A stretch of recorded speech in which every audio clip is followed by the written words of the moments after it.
to map local sidewalks.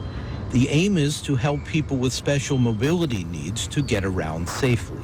He's hoping that services like Google Maps will eventually include more information about sidewalks. They know a little bit, some places of where maybe a path exists or something, but they actually most of the time don't know if a sidewalk is even next to the street. And what we want to do is basically make those known so that people could know there's a sidewalk here, what's the condition of the sidewalk, and am I going to be able to get through it if you're a wheelchair user or somebody that has a visual disability or any type of disability. When the Americans with Disabilities Act passed in 1990, people started noticing those small sidewalk ramps, a huge safety boost for those with special mobility needs.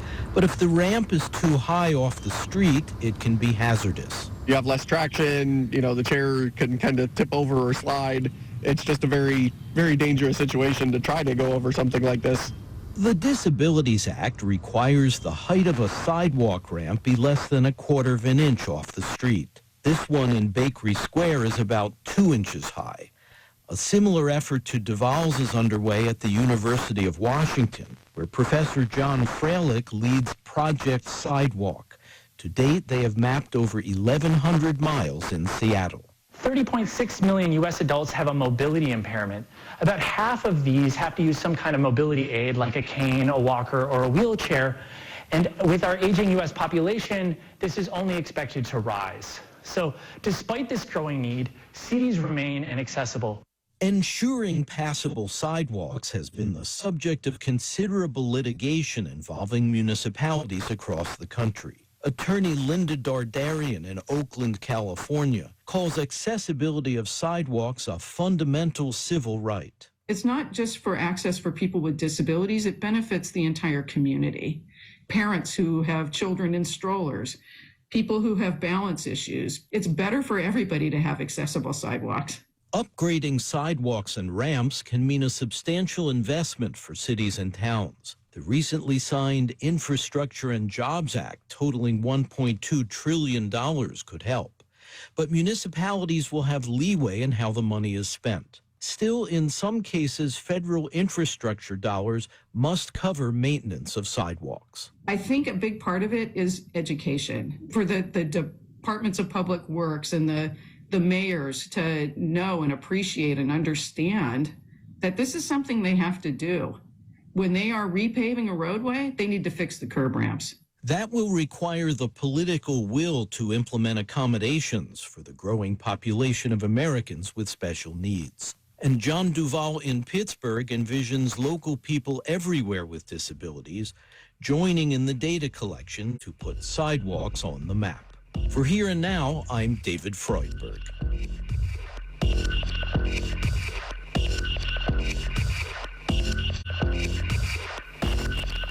We need your help with an upcoming story about students and mental health. We want to hear from community college students who've been struggling with depression or anxiety during the pandemic. Tell us about your experience. Write to us or email a voice memo to letters@hereandnow.org. And thank you. Here and Now is a production of NPR and WBUR. I'm Celeste Headley in Washington. And I'm Tanya Mosley in Los Angeles. This is Here and Now.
I'm looking at my audio.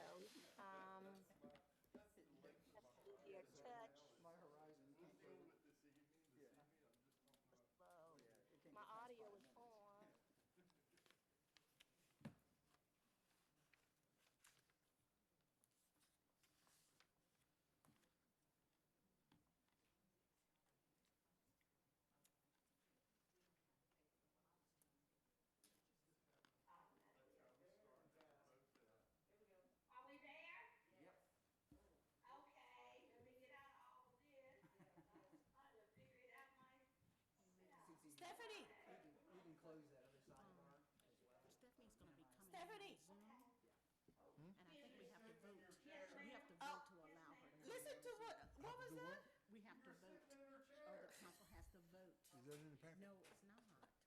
Tim just reminded me, and I thought we can vote when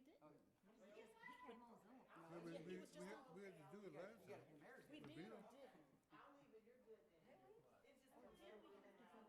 We had to do it last time. We did or didn't? Well, you don't need that. Check out Robert's jacket. I don't remember either.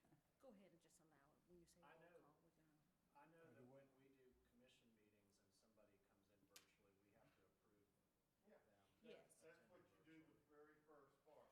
So approved that Stephanie can come in. Just say we need a vote that she can participate in it. Did you hear what he just said? Okay.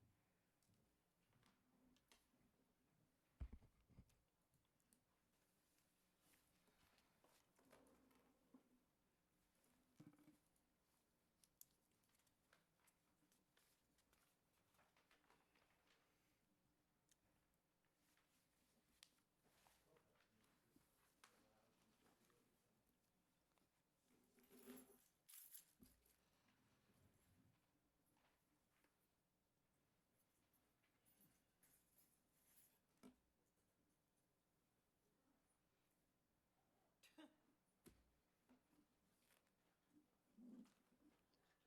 All right. The 2 p.m. session of Roanoke City Council for December the 20th, 2021 is hereby called to order. And I will ask our clerk, Ms. Susan McCord, to please call the roll. Mr. Bestfitch? Here. Mr. Cobb? Here. Mr. Jeffrey? Here. Miss Moon Reynolds? Here. Miss Sanchez Jones? Here. Vice Mayor White Boyd? Here. And Mayor Lee? Here, and a quorum is present. We will first have an invocation. Well, Mayor, if we can have just a quick vote of the members of City Council that are present, physically present, vote to approve participation of Council Member Stephanie Moon Reynolds virtually in accordance with Virginia Code, that would be wonderful. And that can be a voice vote. All right, is there a motion? So moved. Second. All right. Madam Clerk, well, we can do it a voice vote. And so all those in favor of Ms. Moon joining us virtually this afternoon, let it be known by the saying of aye. Aye. All those opposed? Ayes have it. Welcome, Ms. Moon Reynolds. Thank you. All right. Okay, the invocation will be delivered this afternoon by Councilmember Joseph L. Cobb, and I will follow him with the Pledge of Allegiance to the flag. Let us please stand to receive the invocation.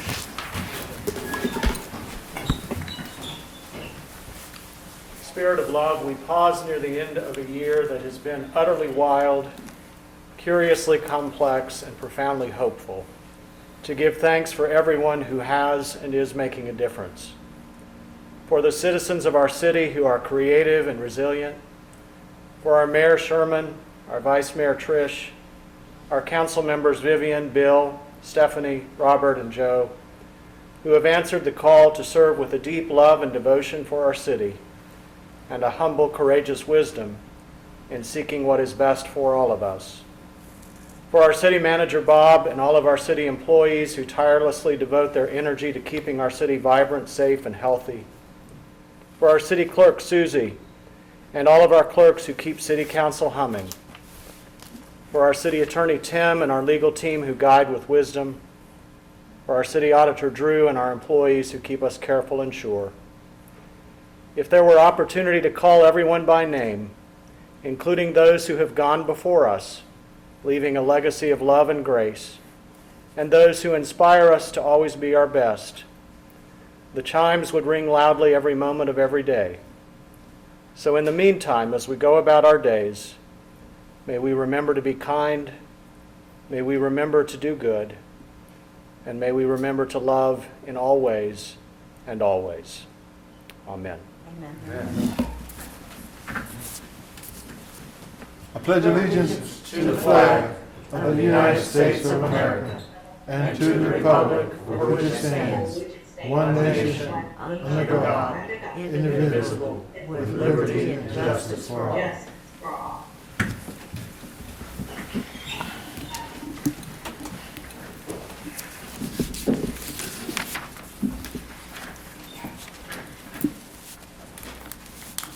Good afternoon, everybody, and welcome to our first meeting of the day. We'll be meeting again tonight at 7 p.m. At this time, I want to just advise all of our viewers and those in the audience that council meetings will be televised live and replayed on RVTV Channel 3 on Thursdays at 7 o'clock p.m. and Saturdays from 10 a.m. to 5 p.m. and video stream through Facebook Live at facebook.com/Roanoke VA. Council meetings are offered with closed captioning for the hearing impaired. The announcements. The Council of the City of Roanoke is seeking applications for the following current vacancies and/or upcoming expiration of terms of office. And first of all, I want to thank Councilman Cobb for that fervent prayer. Thank you. All right. All right. Vacancies. Roanoke Neighborhood Advocates. There's one vacancy. The Roanoke Valley Regional Cable Television Committee. There's one vacancy. The Torrent Advisory Board. There's one vacancy, which is a citizen at large. For any of these vacancies, you can access the city's homepage to complete an online application for the vacancies that I just mentioned, or you can call in to the clerk's office, and they will gladly help you. And we as a council are always pleased to see citizens who will step forward to serve or work with us in governing our cities. And so we invite you to submit your name, and our clerk's office will be there to help you go through the process. A very, very easy and simple process.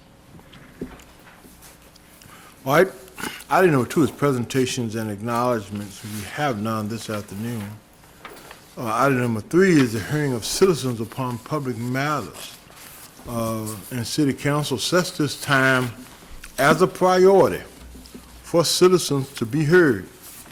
And if it is deemed appropriate, matters will be referred to the city manager for a response, recommendation, or report to the council.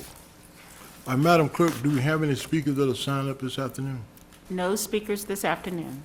Okay, thank you. All right, well, we'll move then to item number 4, which is the consent agenda.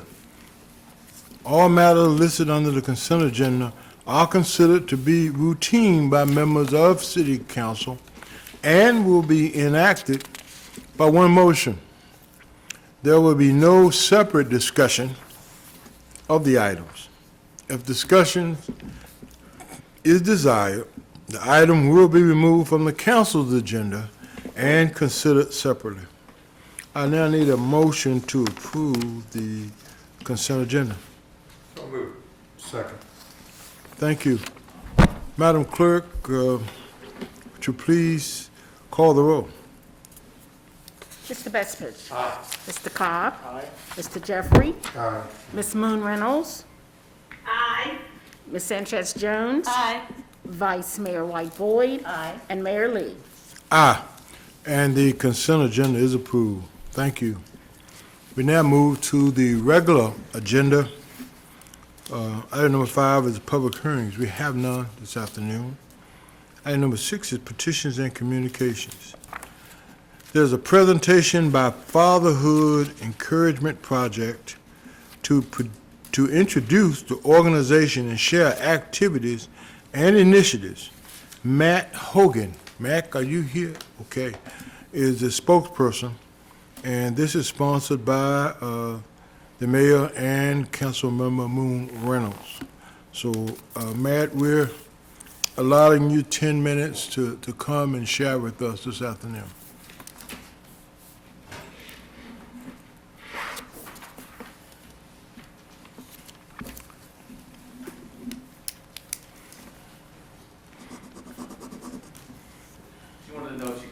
Excuse me, that's my dog. Okay, How are you all? okay. So, do I leave this up? Can I leave it down? How works best for you guys? Whatever you're comfortable with. All right, I can take a look at everyone's face that way. So, first of all, thank you, Mr. Mayor, for having us and everyone on the City Council. My name is Matthew Hogan. I am the acting president of the new chapter here for the Fatherhood Encouragement Project for Roanoke, or for Virginia, actually, for that matter. This project is pretty near and dear to my heart. I am born and raised here in Roanoke, Virginia. Graduated Patrick Henry High School in 2003. I enjoy this city. This is where I was raised. This is where I came back to. I left for a brief time in the military and came back to try to serve my community. So I'm here. This is my little one, Adeline. She's hanging out helping Dad today. But she's the reason I do everything. So this is pretty self-explanatory when it comes down to it. The Fatherhood Encouragement Project was started in Rockford, Illinois 7 years ago. If you go to the fatherhoodencouragementproject.org, you can look up a little more about what we do and how it moves. Daniel is the man who started this program, Daniel Petrie.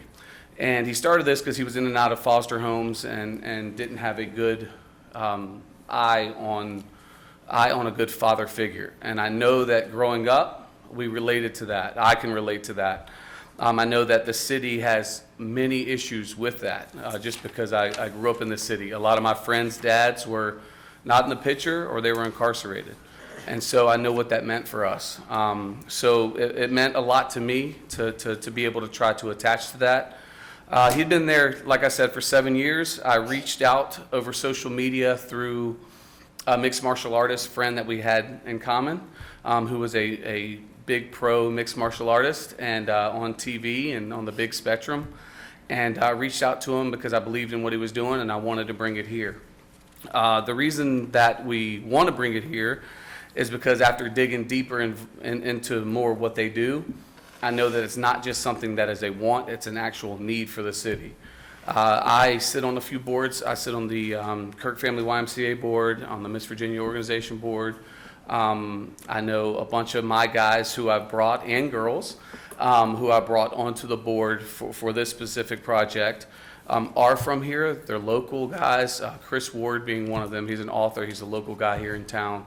And he's looking to grow fathers and grow the community. So just people that I know that want to grow. Doesn't have to be fathers, doesn't have to have anyone. One of my people sit on the board and they're in Florida. So the reason we're bringing it here, a little bit about us, is I want to know, or rather I want to say, that this is something that just is way deeper. Have a seat. This is something that's way deeper than just saying, hey, let's go encourage some dads to be dads. This gets down to it. This gives them outlets, so there's no excuses, if that makes sense. It's easier to be in a situation where you don't know the answer, but you're scared to ask about it. I remember I had no clue about being a dad, none whatsoever. My dad was incarcerated pretty much my whole life, in and out my whole life. I met him maybe 3 times. That's okay. You know, most people say, oh, I'm sorry that happened to you. No, life happens for you, not to you. I'm glad that he wasn't around. So for me, that being said, and with the Fatherhood Encouragement Project, what we try to put out there is outlets and mentorship programs for dads. That is exactly what we are and all we are. We are a nonprofit organization, and our main goal is to get dads involved. It's okay not to have the right answer. It's okay to be wrong. It's okay not to know what to do, but that's why we're here. It's the mentorship program. A little bit about it. I wrote some notes so I wouldn't keep going too long because I tend to like to speak a little bit. I am a business owner in town. I enjoy my life here. I have no plans of leaving, and I want to grow this organization here, and we're also going to grow it nationwide. That is our ultimate goal. So as I said before, my dad wasn't involved. I understand that a lot of dads who've never seen dads aren't really clear what to do. So it's easier to say, I maybe not do anything. That's not an excuse. That's not okay anymore. You know, kids need fathers, whether they're involved every day and live with each other, or whether they go back and forth to their moms and dads like us. I have her half the time. Her mom and I get along great, co-parent well, and that's something that needs to be taught as well. There doesn't always have to be a problem. There doesn't always have to be an issue. They can get along. It's really not about you and I. It's about the child or the children, right? So that's the initiative we're pushing as well.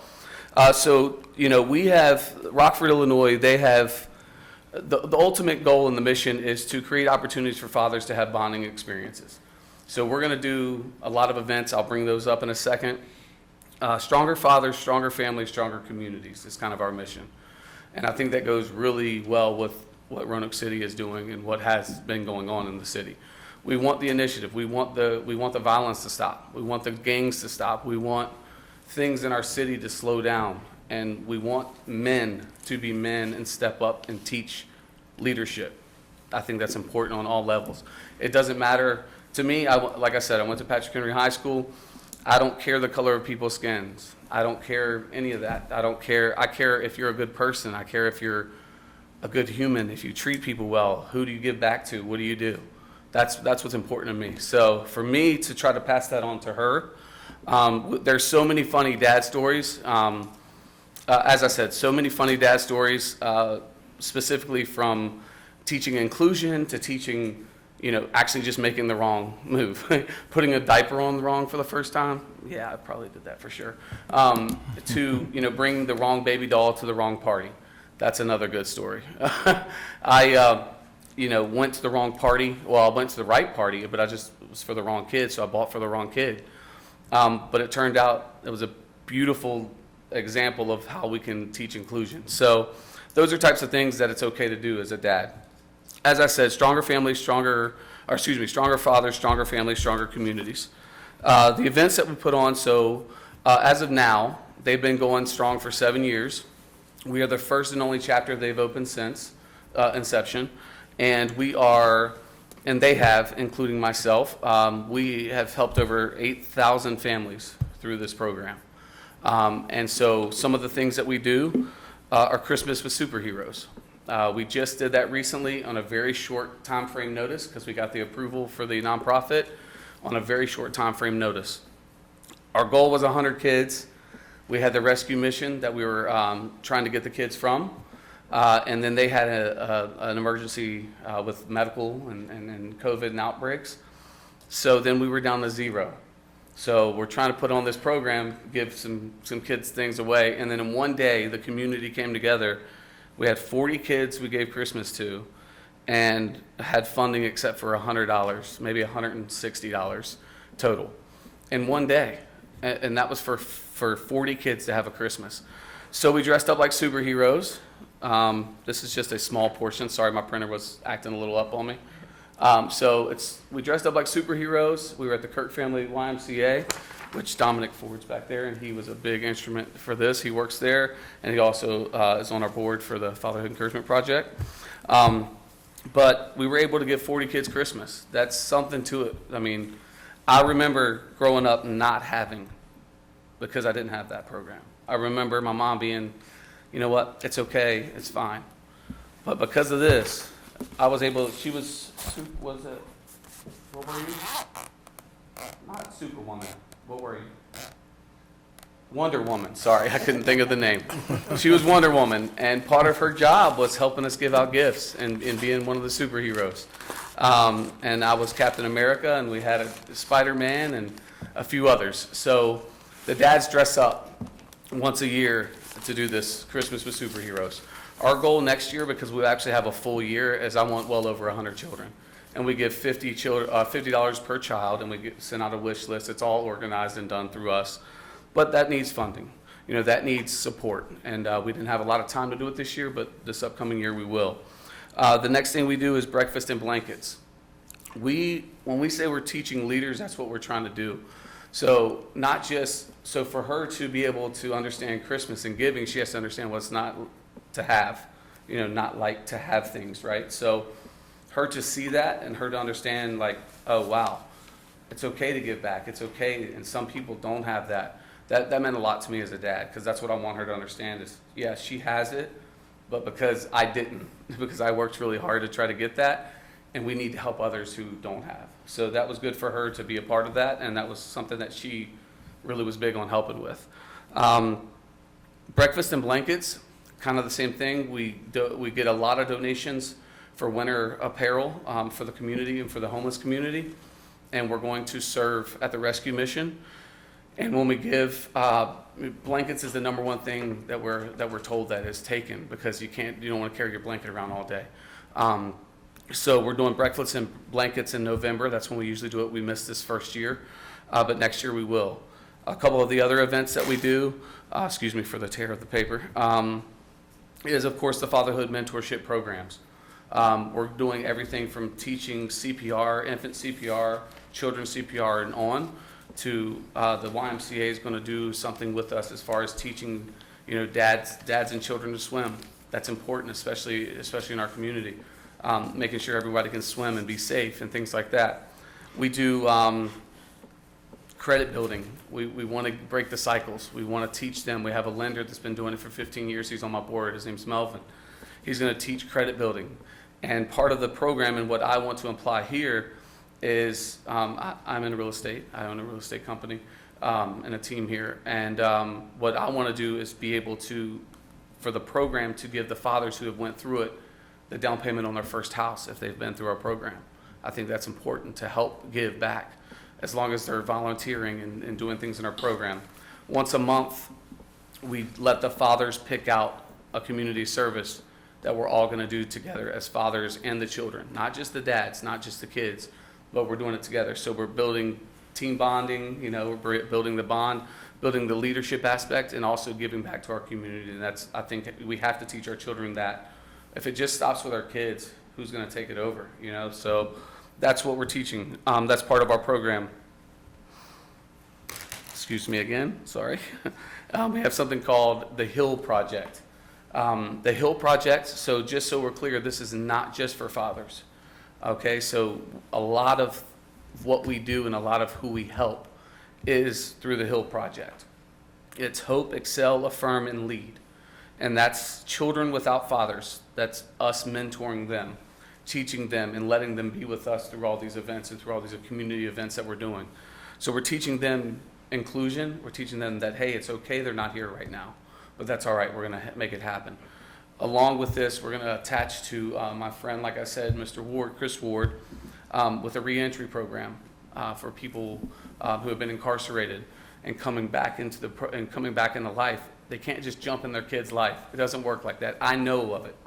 My dad tried it. It doesn't work. It does not work like that.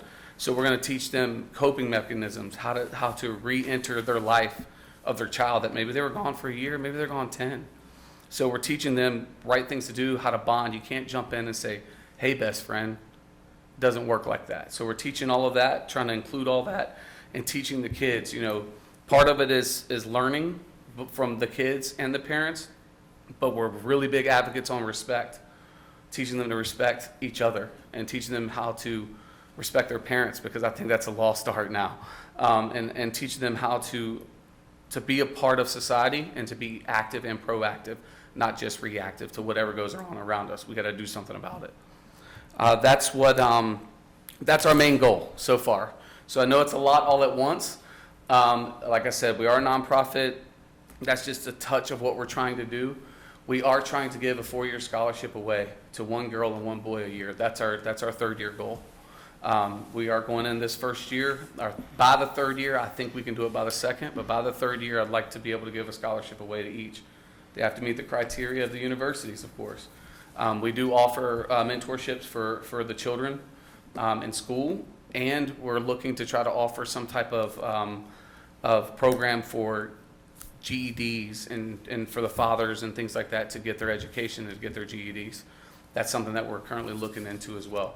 So those are just things that we're here, we want to be here, we love the city, obviously, this is where I'm from, and we would love the support of you guys and the city council, and I know that it's going to grow, not I know it's going to grow, especially with a force behind us like you all, but also with the passion and the right people in place and the passionate people in place for what it is.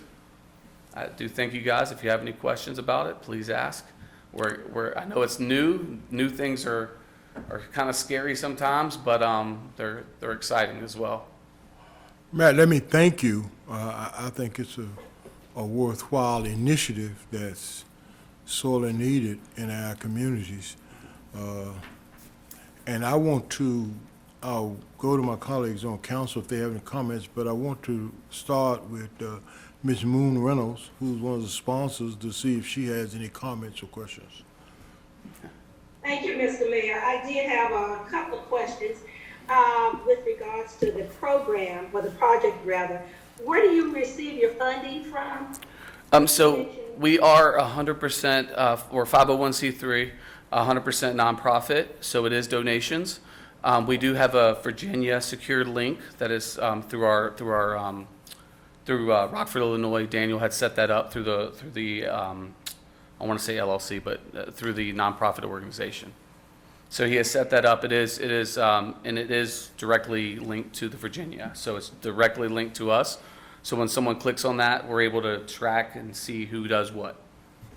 And they get a receipt as well for write-offs if they need to do that as well. We have a big, excuse, I didn't mean to interrupt. We have a big, You go ahead. You go ahead. I have a thing that I know that a lot of nonprofits do. They go ask for a big check. That's not really that reasonable for me. I feel like that if you ask your common average person who are working day to day, if you say, hey, can I have $1,000? That's a little tougher to do. But if you say, hey, can you help me get 10 of your friends to donate $10 a month and give up one Starbucks or one Wendy's meal a month, that is way more reasonable for people to do and to accommodate. I want 1,000 people by the end of the next year to give us $10 a month. That's my goal personally for the organization here. And it's way more obtainable than just to go in to ask, big corporations, sure, write us a check to go to do all the events and things like that. We do fatherhood hangouts. As I say, in part of the training, we do fatherhood hangouts twice a month. We can't say, hey, it's a class. No one comes to classes, right? So we say, hey, we're going to go hang out. We're going to go bowling. But in that time frame, you're going to get something to take home with you. And that's basically the training part. So yeah, that's our kind of goal. That's where the funds come from. And one day we were able to raise around $1,600. $1,500, I believe, is what it was that we put in there to be able to do, to give 40 children the Christmas that we wanted to try to give. So yeah, it's a secure link as well. Do you have any partnership? Excuse me. Do you have any partnerships with any of the other, organizations that do fatherhood, such as I know Ryan Bell has one. Do you know Ryan Bell? I have just heard of him, and we've just gotten linked up with Ryan, and through a couple emails. I think a few people have told me about that, and also with TAP, they have a fatherhood program as well. Right. And that's the one I was looking into. Yes. TAP. Yeah. And actually, TAP was tremendous. I don't have her exact name. I feel awful for that. But I reached out to someone at TAP, and I said, I need at least 25 kids to give a Christmas to. Can you help me? And she said, yes. And we end up having 40, right at 40. So she was phenomenal. And yes, TAP is who we're going to reach out to as well. Again, as the rescue mission. It'll be a different year next year for that. Are you also working with the Roanoke City Public Schools with your project? Not yet, but we would love to. Again, we just got the green light to go, so we would love any and all suggestions and any connections we would love to make. And again, we want to. It's typically, you know, in the inner city schools and things like that, that's what I've grown up around, that's where I've been. That's where we notice. But again, it's not just that. It's not just, I know friends who have great, what looks to be great, right, households and things, but they struggle. You know, their dads may be really hard on them in sports, or they're really hard on them in certain different things, and they don't know that they're lacking something or ways to talk to each other. And that's what we want to do, is we want to include everyone. Everybody needs to learn, you know, and everybody needs to see the difference. Like, oh, wow, this is what it looks like. I remember playing football and having my helmet on championship games crying because I didn't have a dad. My buddies did, right? But that's okay, because he also was so stressed out because his dad was so hard on him on the field. So it's a catch-22. You know, we want to teach all aspects and just try to expose all aspects to each other, and then that way, I believe that's a big step in inclusion with everyone and the community. There's been separation over years, and you know, it doesn't need to be that way. Everybody can relate to someone. That's how I feel. And my last question for you, and then I'll turn it back over to the mayor. If there are fathers out there that is interested in getting with you with regards to your program, what would they need to do? Oh, yes. So they could go visit us, fatherhoodencouragementproject.org, or simply call me, 540-494-1268. And there's no membership fee. There's no anything like that. There's nothing like that. You can come to a father hangout anytime. Again, we do those twice a week. We usually go grab a bite to eat, and then, you know, have something to take home with them. That's what we call it. But yeah, it's easy to get in touch with us. It's easy to be involved. The more the merrier, and we really mean that. I say that now, and I might be overwhelmed in 2 weeks, and that's all right too. But that's okay. That's a blessing to us. I think that's, you know, the more fathers we have that we can encourage, you know, the better. Absolutely. Well, thank you. I appreciate it. Yes, ma'am. Thank you for all your help. Good luck with your project. Thank you so Mr. much. Mayor. Thank you. All right, thank you. Vice Mayor? Thank you, Mr. Mayor. Mr. Hogan, thank you so much for coming to us today with your enthusiasm and sharing this information about your project. I will just have to echo one thing that Ms. Moon Reynolds has said about reaching out to Ryan Bell, because he has what he calls the Black father family, and what he is doing is mirroring so many of the aspects of your program, and I would love for it to succeed. I would love for him to succeed as well as for you to succeed, and I think it would probably be in your best interest and Mr. Bell's for you all to work together, because Absolutely. when you went through your objectives, you all are doing just about the exact same things, and so it would make sense if there's any way possible to work together. And that's Oh, I think so, yeah. I mean, I think if people are both doing good for the community, it can't go wrong. You can't go wrong. Yeah, And absolutely. that's what I would like to see happen, because I would love for you to succeed as well as Mr. Bell. It's Absolutely. great projects. Thank you Yes, for ma'am. coming forward. Thank you. Thank you, Mr. Mayor. Thank you. Any other members of council have any? Mr. Carl. I'll come back. Ms. Sanchez Jones. Thank you for coming today. Thank you. And I would just want to know, how many volunteers do you have, and how many fathers do you have actually working? So now, currently, we have not even pushed the initiative other than this Christmas event. Okay. That's all we've done so far. On our board right now, we have 7 on our board, and most of them, all but 2 are fathers. We also have females who are obviously not fathers. And so right now we have 7. I know that actively involved, we have around 5 fathers. I include myself in that. Again, that's because we haven't pushed it whatsoever, other than our main focus was, I went to Chicago for their event in December 8th, to help them get ready. I went up 2 days before, and then came back and scrambling to get ours done. So now that we're done with that event, now we can actually take the time and build the fathers. So yeah, as of right now, not many, but we're always asking for some and always welcoming volunteers and fathers to be involved. We're going to try to make the hangouts after work hours usually, in different time frames. And how will you pick your volunteers? So that's a question of, again, most people think they have to be fathers. They do not. They do not have to be fathers. I know that they can't have, criminal records involving children, of course. So that is definitely a big thing for us. But other than that, we kind of talk to them, we interview them, tell them about our missions, what our passion is, and what our growth is, and what we want to do with the Fatherhood Encouragement Project. Also, we want to know why it's important to them, because if someone is just doing it to fill time or to put it on a piece of paper, it's not really that interesting to us. We want someone who has a passion to change something or to help change someone's life. Okay, thank you. Yes, ma'am. All right, Ms. Cobb. Thank you, Mayor. Mr. Hogan, thank you for being here and sharing your idea. It is brand new, but it's exciting. And Adeline, thank you for coming today. She's so tired. That's her tired mouth.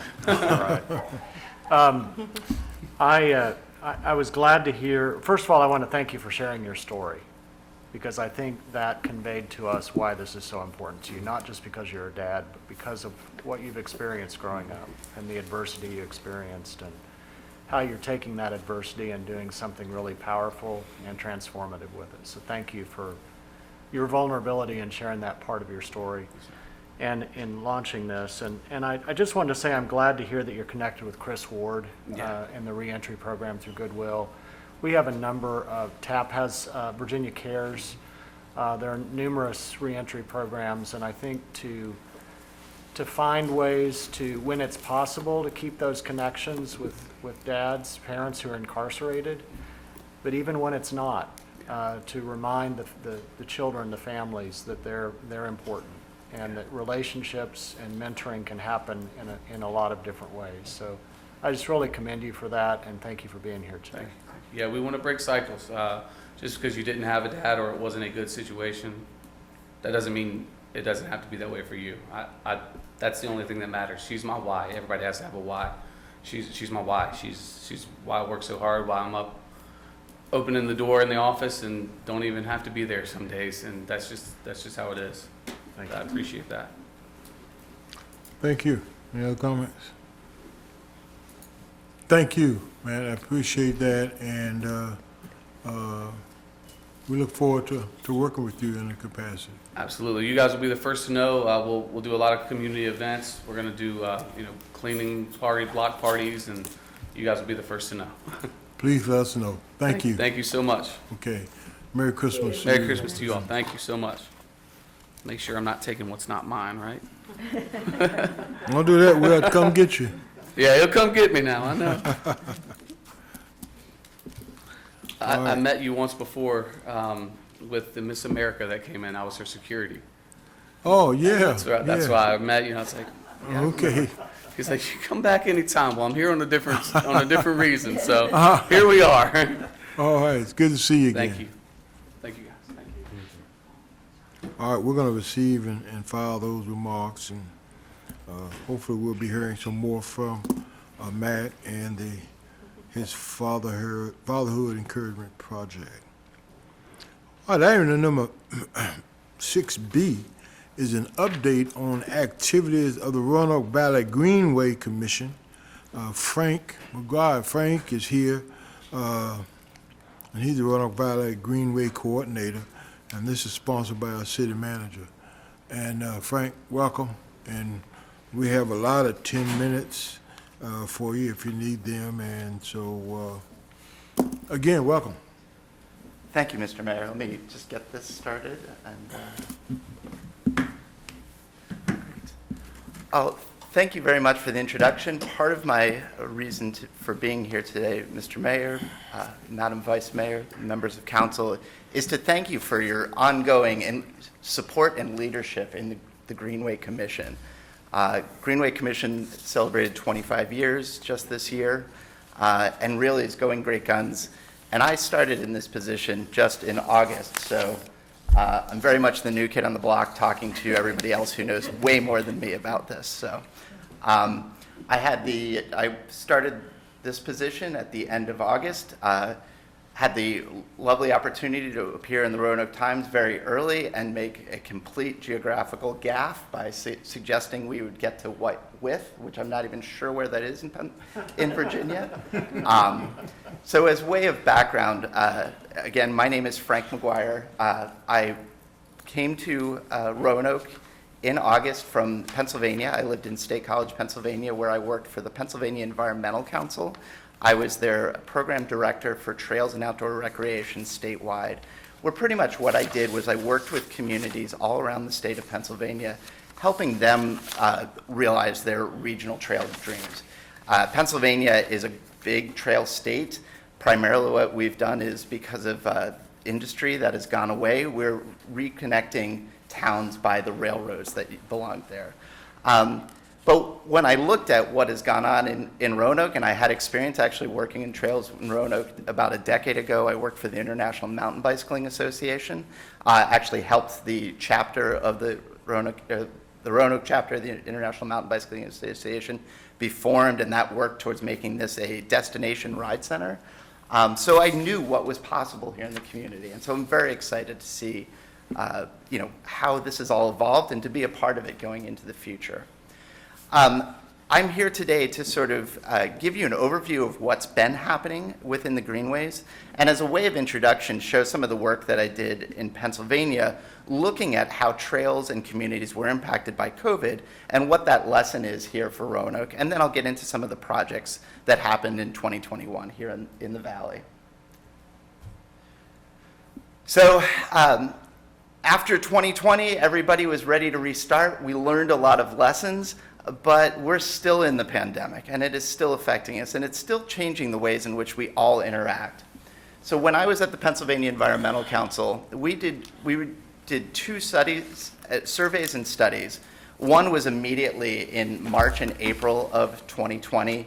We looked at sort of the impacts of all the closures that were going on and how that was affecting the outdoors. As the pandemic went on, we looked at it again in the fall to try and get a full year snapshot. So this presentation, just some of the numbers that I'm going to run through, is an overview of some outreach that I did as part of my role at the Pennsylvania Environmental Council, to state legislators, to show how they needed to support all of these efforts going on and how this really helps our community. So as a part of that survey, we reached out to some, in the spring we got 74 different trail managers, in the fall we got 67 different ones, representing all sorts of different trails throughout the Commonwealth of Pennsylvania. Everything from water trails to long distance trails to just local trails. What we found really wasn't surprising now that we've been in it, but trail use was way up. It did die off a little bit in the summer. As it got hot, people found different things as things started to open up, but it still maintained a big overall rise over previous years. We were able to look at 2018, 2019, and 2020 to compare using trail counters provided by those trail managers. One of the great things about here in the Roanoke Valley is the Regional Commission does counters in addition to the city. So there's a lot of good data to show that these trends that I saw in Pennsylvania really do match up with what was seen here. What was most important to many of those people was local trails. Could they get to their trail from their neighborhood? The long distance trails saw a lot more negative impacts, but the local trails, people saw them as a positive. They wanted to get outside. They became the gathering space for people, and I'll talk about that a little bit more. The other thing too is what we refer to as natural surface trails, so maybe what you would think of as the trails at like Mill Mountain, dirt trails. Those have a lower carrying capacity, and when huge numbers find them, they have more of an impact. And so with the greenways, we're inviting people out into nature, but we're also trying to get them to understand why it's important to protect these places. We don't want to have these places loved to death. And so natural surface trails are one of those places where we see trails being loved to death. Too many people can have too many impacts on those trails. Trail use is up. Every day is like a weekend day now. What we're seeing from the data is that it's not just at peak times, but it's throughout the day that people are out using those trails. So actually, looking at some national numbers, the commute times, so when people were using trails as transportation, those numbers went down a little bit. But overall, because the number increased, it means that the blocks of time when you could have a quiet moment on the trail are less and less in some ways.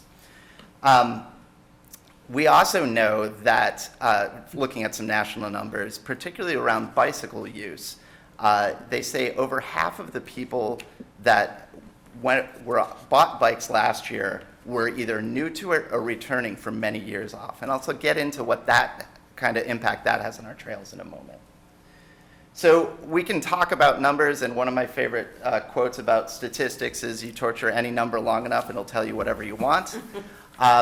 This is a list of the different trail surveys that we did, and you'll see there's in the red, it's really hard to read on the screen here, but there were actually some trails that went down. One of the ones I'll pull out here is a trail that was in Philadelphia, in Center City, Philadelphia, that actually had a decline in use. In the first week of April of 2020, the Philadelphia Inquirer ran a story saying that the trail was a COVID petri dish. So that sort of depressed their numbers.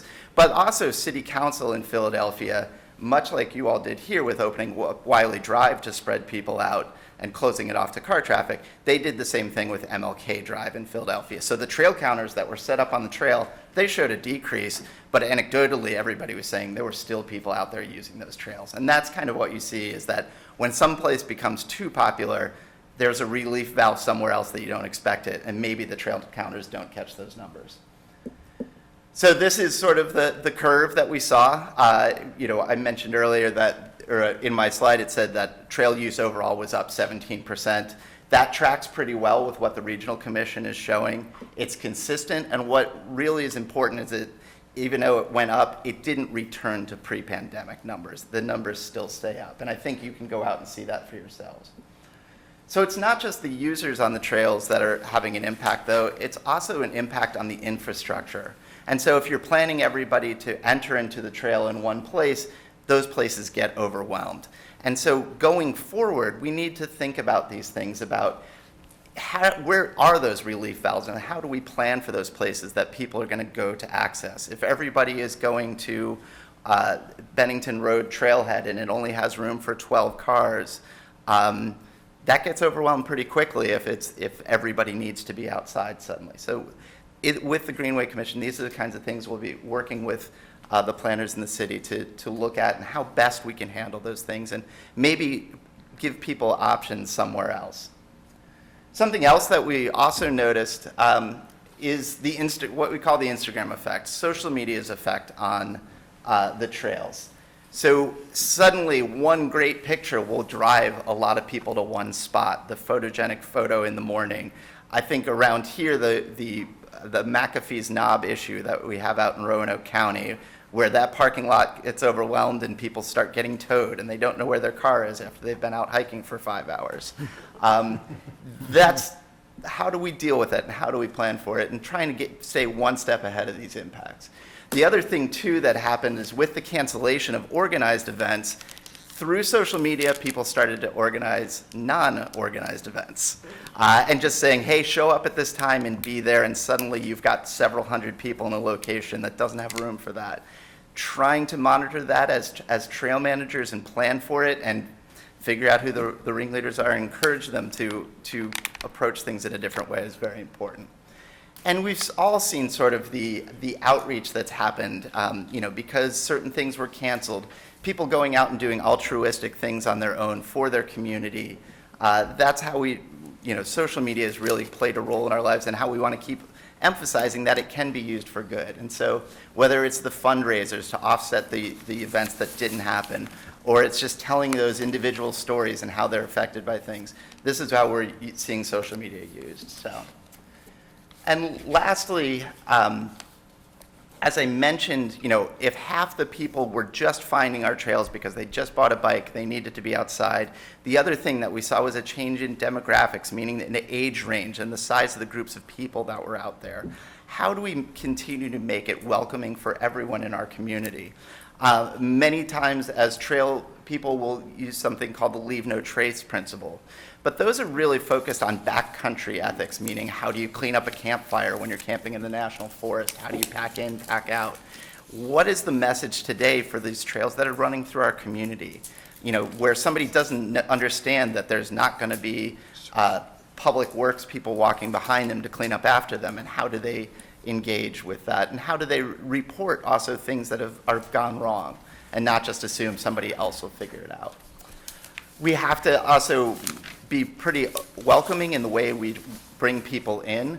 I think the Roanoke City Parks and Rec did an amazing job of making these signs that were, you know, kind of catchy slogans and weren't just sort of a list of no's of things you can't do, but sort of like think about the positives you can do and get people to actually start to ingrain that into their routines of like, this is for all of us.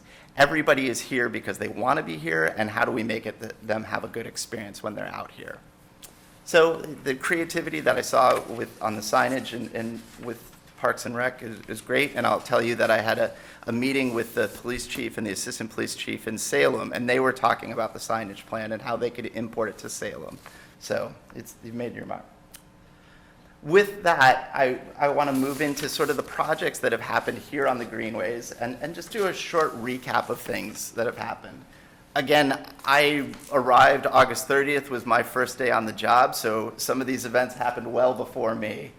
But the big thing in the city of Roanoke really is the first bridge across Barnage Creek connecting Salem to the city of Roanoke and what that means for the efforts of connecting the Roanoke River Greenway.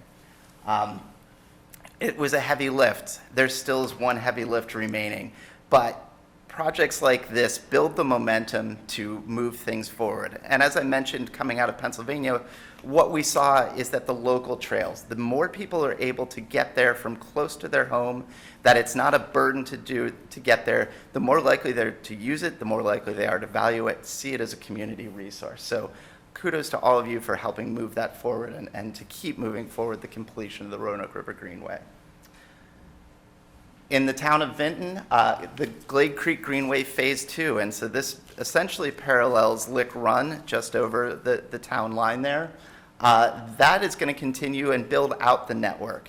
And so they're already seeing this. This section here, the Phase 2, is right behind the Billy Bird Apartments. It used to be the school. Really a great location where people who live and work in Vinton can get there, but they can also get into the city of Roanoke as well just by crossing the bridge. In Roanoke County, the Catawba Greenway, and why is this not advancing? There we go, okay. This is a little bit of a different greenway. This is actually a hiking only trail in the Catawba Valley, but it gets to the McAfee's Knob that I mentioned. This starts at the Virginia Tech's Sustainability Center, climbs up from that side up to the top of the ridge.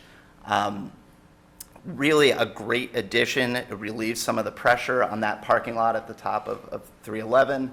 The gentleman in the orange there, for those of you who don't recognize him, his name is Dr. Bill Gorge. He was one of the original people on the Pathfinders midweek crew and really drove the volunteer efforts that happened with Pathfinders. So it was great to have him out there. He's in his 90s, but still getting outside, so it's great. So as I mentioned with volunteers, the volunteers in this are really what have driven a lot of what happens. And so the volunteer numbers stayed up in 2021 significantly, and we're still rounding some up. There's actually a trail work day this Wednesday on Mill Mountain that'll add to these hours, but essentially, when you put those numbers together, there's more than 3 full-time employees being given to the community by volunteers in terms of their hours. Getting projects done that couldn't happen without their input. Some of those projects are led by the Pathfinders for Greenways, which is the nonprofit partner to the Greenway Commission.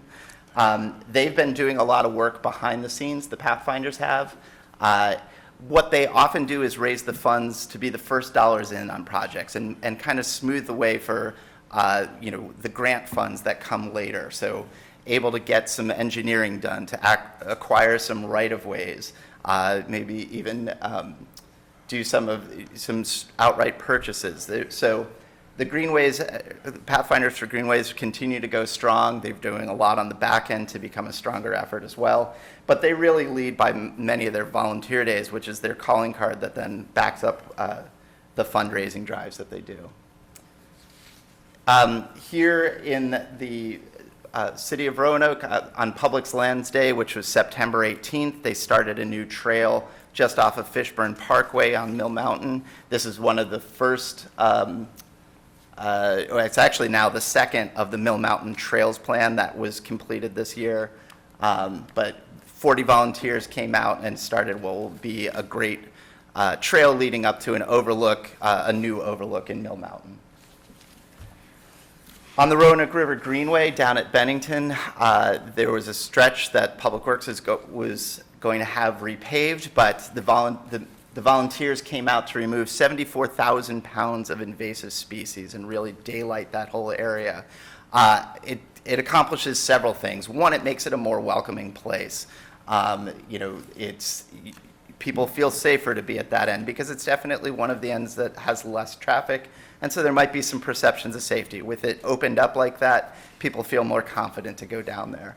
Actually, just under the 13th Street Bridge they've just received a grant to establish a new put-in and sort of river play area, where people can wade into the water but also launch their whatever watercraft they may have. So that invasive species removal, which happened over several days, made it possible for the city to pave 1,300 feet of the trail and really made a difference in that part of it. The midweek crew, which is a regular standing Wednesday work crew, they opened a trail also connecting Yellow Mountain Road with the Fishburne Parkway, just a short section of trail, but this was actually the first trail from that Mill Mountain Trails plan. Lots of rock work, lots of experienced people, but really something that's providing a good community asset.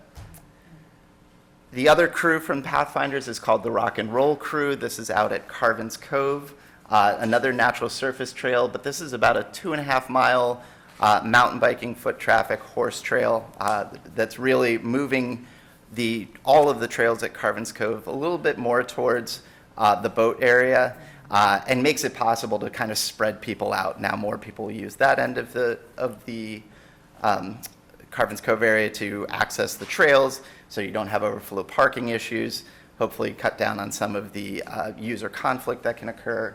But this has all been led by volunteers, one volunteer in particular who is a recent retiree and is out there probably 1,000 hours a year. So. What was that? His name is Brian Badiger. Oh, sorry. And last but not least, as I mentioned, I started in August, and I came in to replace Liz Belcher, who retired after 25 years with the commission. Liz was really a force in getting so much done, and I believe the word tenacity was built for her. She really had a vision and helped drive things forward. And so, in early August, there was a great celebration of her experience, but she's still engaged. She's now leading the midweek crew and overseeing a lot of the volunteer efforts of Pathfinders. So, and that is it for my presentation, but I'm more than happy to answer any questions, and again, reiterate my thank you for having me today. Thank you for your support and leadership for the Greenway Commission on all those efforts. So. Thank you. Any members of council? Mr. Bezpich. Well, thank you, Mr. Mayor, and thank you, Frank, for filling us in on where things are really right now. I appreciated receiving the most recent issue of the newsletter one day last week, and as I read it, two things seem really clear to me. One is that you recognize that Liz Belcher will be a hard act to follow. And the second one was that you seem to have the background and the experience to make a good run at it. So I want you to know that for me, and I think I can speak for my colleague, we're going to continue to be in your corner. And I think you know that our big anxiety right now is getting the Roanoke River Greenway completed from Bridge Street to the section along Arrowway Drive. So we're very anxious to be able to have another one of those ribbon cuttings that you showed to get that finished. But I think what we also want to help people understand is that doesn't mean that the greenways in the city of Roanoke are finished. That just means that the greenway along the Roanoke River goes now from one city limit to the opposite city limit. So I appreciate what you said about the neighborhood trails connecting into something like this, because when people ask me, well, when will the greenways be finished? My answer is, I hope never. I hope we're always looking for more ways to connect and get people from one part of the Greenway system to another part, into the water, up the mountain, whatever it may be. So appreciate your willingness to take on the challenge, and hope you'll let us know any way that we can help going forward. Absolutely. I think, to speak to that, I mean, the opportunities looking at Tinker Creek and the next phases of that, and some of the development along Lick Run as well. One of the things that we saw in COVID is people come out to the greenways for lots of different reasons, and particularly because of the widening of the age range and the widening of purpose. So it's not just, I'm going to ride my bicycle from point A to point B.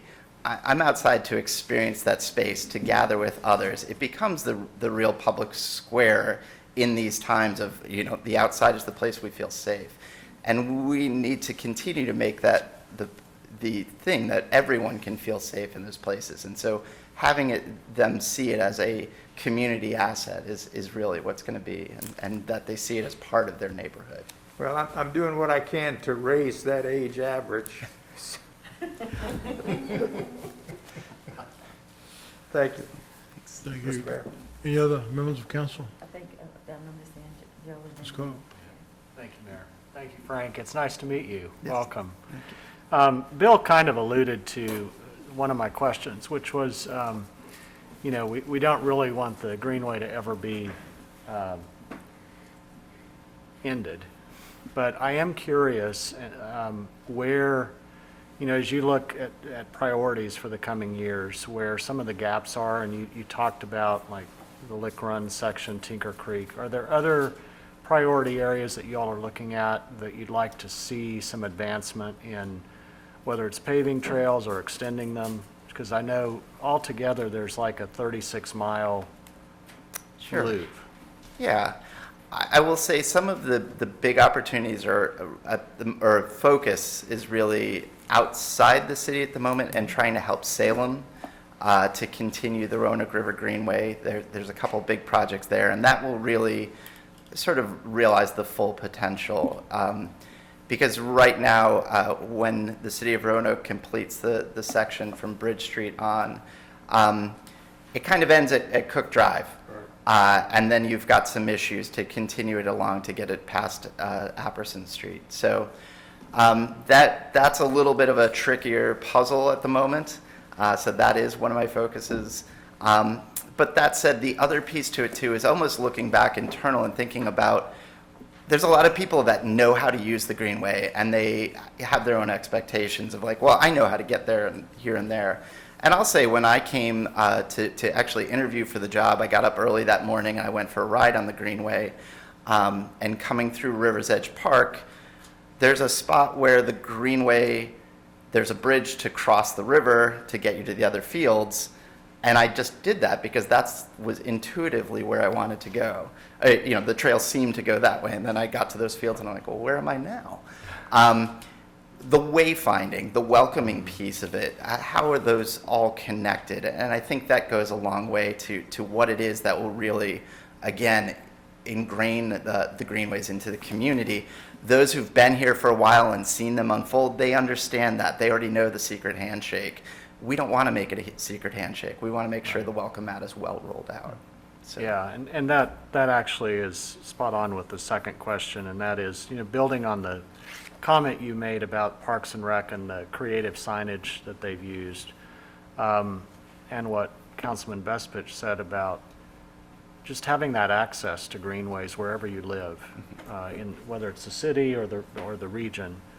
One of the things that Parks and Rec did last year or the year before was, and I'm not going to get the campaign exactly right, but it was essentially less than 10 minutes to a park. Yes. I mean, the whole point was, we want to make sure that you're close to a park for exercise, for walking, for playing, whatever. And I think as part of wayfinding, but also just connecting our neighborhoods, mm-hmm. and connecting that livability and vibrancy within our communities, and using the Greenway and the Blueway as part of that. So anything that we can do to support you in that effort. it's one of those things that it's unfolding and understanding how best to do it, and that 10-minute rule is a good one. But you want to make sure that the experience that people are going that 10 minutes for is the right one. And so it's not just that it's a linear trail, it's an experience, and it's a welcoming experience. And if they go there to have a family barbecue, that opportunity is there because it connects them to a park, and that there's those spaces that people can gather. Those are all sorts of things that I think there's a lot of it already in the community, but how do we best communicate that to everyone so they can enjoy it? Thank you. Sure. Thank you, Mr. Mayor. Thank you. Vice Mayor? Thank you, Mr. Mayor. Well, finally, glad to meet you, Mr. McGuire, and thank you so much for what you're doing. I just want to say a couple things. It really is nice to have the greenways, because people are really not in the gyms like they used to be. Correct. So the greenways now are really essential to us. And I like what you said about the secret handshake. I'm glad you're working on etiquettes, because not everyone knows that secret handshake. Not everyone knows to your left or to your right. Drives me crazy. You know, I have a little bell. But to work on that would be really good, because there's no good time now. Yeah. Even in wintertime, it does not impede us from going out. We're still trying to get out there. I was out a couple of weeks ago, and it was still cold, because I'd rather do that than take my chances in the gym. Okay. So it's crowded now, more so than it used to be. And you've got kids on bikes, you've got kids on scooters, you've got people walking their dog, you've got e-bikes, you've got me out there all over the place. So etiquette, I think, is important to keep us all safe, yeah. And I appreciate the fact that you made that a priority. Yeah. Thank you. Thank you. And I do think, that one of the things that Parks and Rec has done is the yellow stripe down through them. And I've talked to staff about that, and they're looking to extend it as the opportunity arises. It's something they can do in-house now. And so I think that helps to steer people. We need to think about the passive management of folks, and sort of tempting them to do the right thing, but also communicate to them always that this is for everyone, and you have to make the space for everyone else so that everyone can enjoy it in their own way. Yeah, there were signs. Remember, Mr. Cowell, we had signs up and then they vanished. What happened to those signs? That was just a temporary campaign. It was actually the campaign Frank was Oh, referencing. that's the temporary campaign. Oh, because I was like, oh, so excited. I was like, oh, and then I went by and then it was gone. I was like, what happened to the sign? There is still the one in Wasena Park. It hung above the trees, because actually that was one that the police chief of Salem mentioned. Yeah, this one was over near the Target area when you got on. Which anyway, I'm glad you're doing it, because we really are enjoying the greenways more so now than ever, and I think etiquette is key. Absolutely. Thank you. Yeah. Thank you, Mr. Mayor. All right, any other members of council? Ms. Sanchez-Jones? Yes. I just want to apologize for speaking out of turn before. Oh. I just got so excited hearing that someone has spent so many hours volunteering. So. You are speaking out of turn. Not a problem. So thank you, and welcome to Roanoke. And I like your vision, and I hope to go out there and enjoy the Greenway. Yeah, I look forward to many years of working with all of you. I did forget to mention that I am a resident of the city, and I moved into Wasena, and my wife and I were loving it here. Right. We're really happy to be a part of the community. So, I do have one small question. Yes. In the future, do you know a way that people, before they go into the Greenway, that they will know how many cars are parked there, and that is already at a maximum?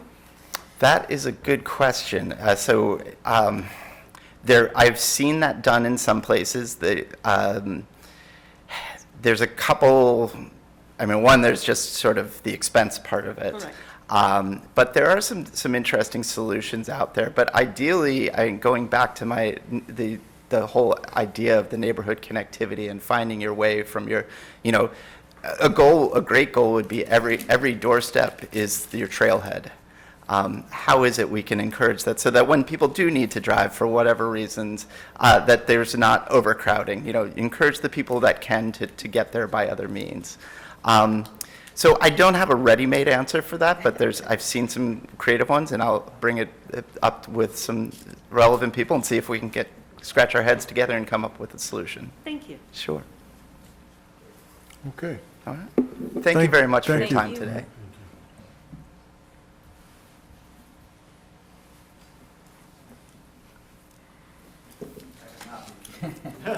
Stephanie would appreciate it. Thanks, Frank.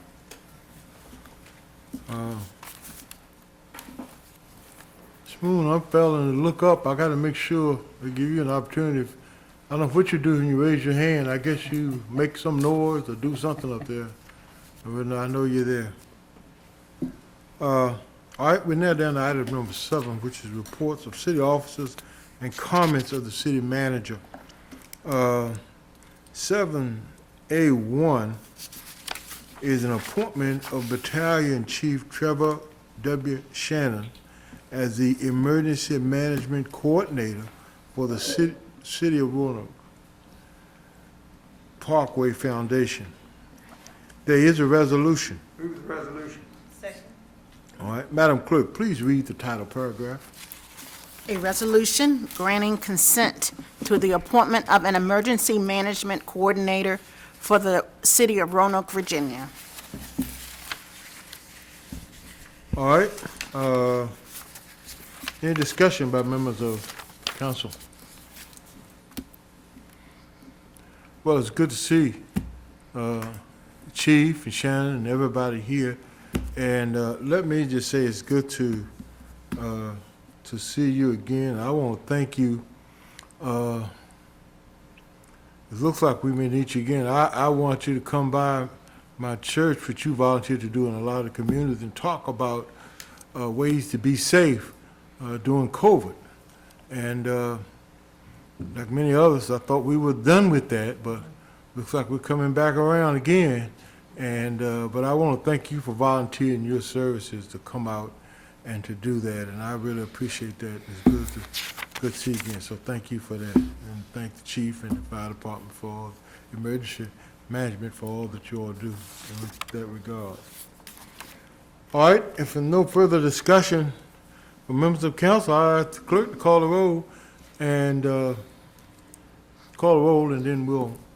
I want to ask Mr. Shannon if he'd come up and say a few words, but let's call the roll first and make this legal.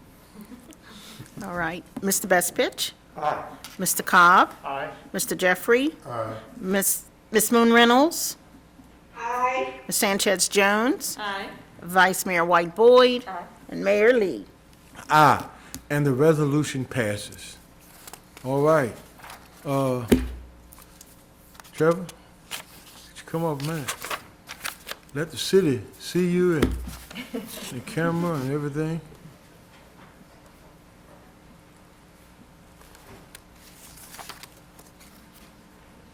Joe, as I recall, you talked a lot about him in the program we had, about him we did in churches. Yeah. Hey. I just want to start by saying thank you. I greatly appreciate the opportunity, and I think you all know that over the last few years, we've more or less been in a pandemic or an emergency declaration, and I've got to work with a lot of you, and I appreciate all the support and the support from working with the city manager and deputy city manager and the chiefs of the department. So it's a great honor to serve in this role, and I certainly appreciate it again for making it official today. But I look forward to working with all of you again. And as you said, if there's anything that you guys need, I'm happy to help out however I can. All right. Thank you. Thank you so much. Yes, Ms. Carl. Trevor, thank you. I can't thank you enough. Since I think it was March a year ago, the mayor and I started convening a monthly meeting for faith communities and faith leaders, and you've been on every call, and you've shown up at not only congregations but businesses wherever needed to help them walk through a mitigation plan. You've created guidelines with you and your team. You've been able to answer questions, and I think anytime you're trying to help a community navigate an emergency, when people can connect someone who's leading us through that with not only a face but a name and that personal contact, you've gone above and beyond to do that. So I want to thank you for that, and your department and everyone who's been a part of this. Thank you. Thank you, sir. Thank you, Councilman. Thank you again, brother. All right, good to see you. Chief, always, you know, I always like to hear a word if you come down here. You know, just let us know what the state of affairs is and what we're doing or something. Okay. All right. Thank you, Mayor. Good to see you. Merry Christmas. All right, good to see you.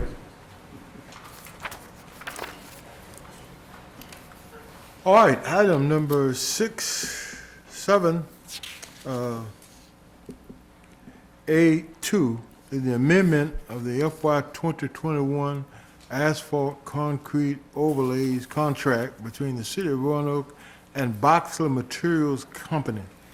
There is a resolution. Move the Move the resolution. resolution. All right. Well, I guess that was second. Madam Clerk, could you please read the title paragraph? Oh, did we get a second? Yeah, I just want to hear what the Okay. second, since Ms. Moon Reynolds didn't hear me. All right, thank you. A resolution authorizing the city manager's issuance and execution of a contract amendment to the city's contract with Boxley Materials Company for additional asphalt, concrete overlays, and pavement profiling of various streets within the city limits, and authorizing the city manager or his designee to take such actions and execute such documents as may be necessary to provide for the implementation, administration, and enforcement of such contract as amended. All right. Is there any discussion by members of council? I think this is a good thing. Pardon me? I just think this is a good thing. Okay. Increasing the contract. Oh, you want to say that? Oh, Yeah. okay. Yeah. All right. All right, Madam Clerk, you can call the roll. Mr. Bestfitch? Aye. Mr. Cobb? Aye. Mr. Jeffrey? Aye. Ms. Moon Reynolds? Aye. Ms. Sanchez Jones? Aye. Vice Mayor White Boyd? Aye. Mayor Lee? Aye. And the resolution passes. Thank you.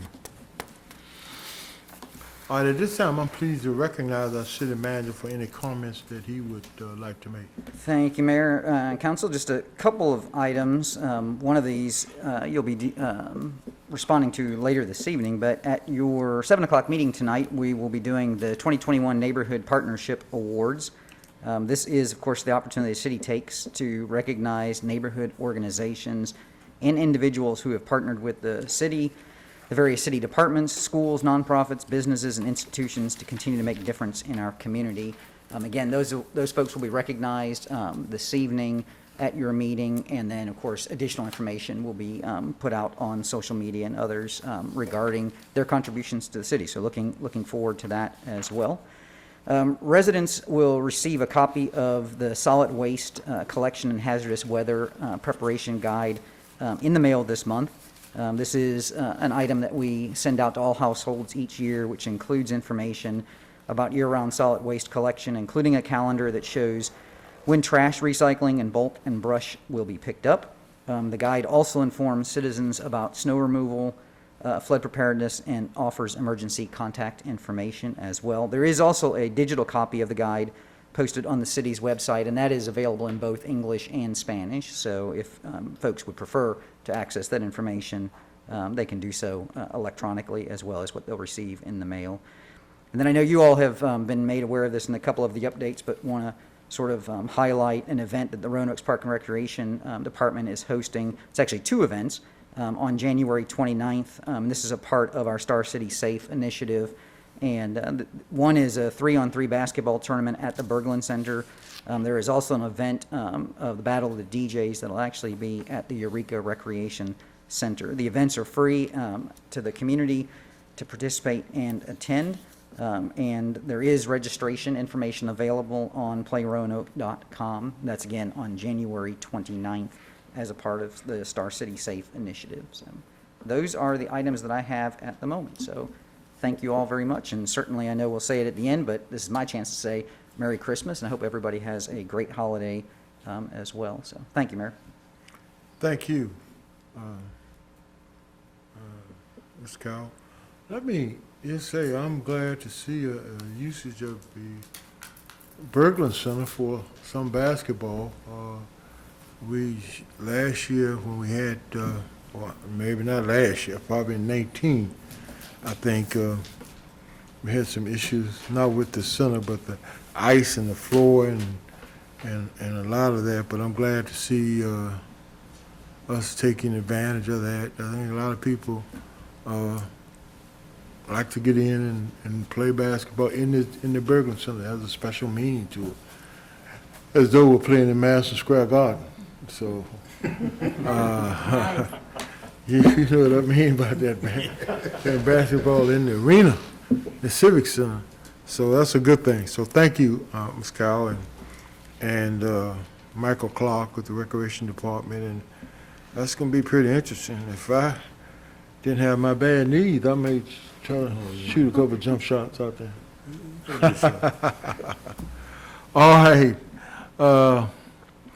Item B is the municipal auditor. Item B1 is an amendment of ordinance number 42075-060721 to change the effective date of ordinance numbers 41931, 41932, 41934, and 41935-122-120 from July 1st, 2021 until the date the integrated tax revenue system is successfully implemented, or July 1st, 2022, whichever date comes earlier. There are two measures, an ordinance and a resolution, and I need a motion on the ordinance first. Move the ordinance. Second. Thank you. Madam Clerk, can you read the title paragraph? An ordinance amending and reordaining ordinance numbers 41931-122120, 41932, 122120, 41934, 122120, and 41935, 122120, all adopted by City Council on December 21st, 2020, by changing the effective date of such ordinances from July 1, 21 until the date the City of Roanoke's integrated tax revenue system is successfully implemented, or July 1st, 2022, whichever date comes earlier, upon certain terms and conditions, and dispensing with the second reading of this ordinance by title. All right. Is there any discussion by members of the council? Hearing none, Madam Clerk, please call the roll. Mr. Bestfitch? Aye. Mr. Cobb? Aye. Mr. Jeffrey? Aye. Ms. Moon Reynolds? Aye. Ms. Sanchez Jones? Aye.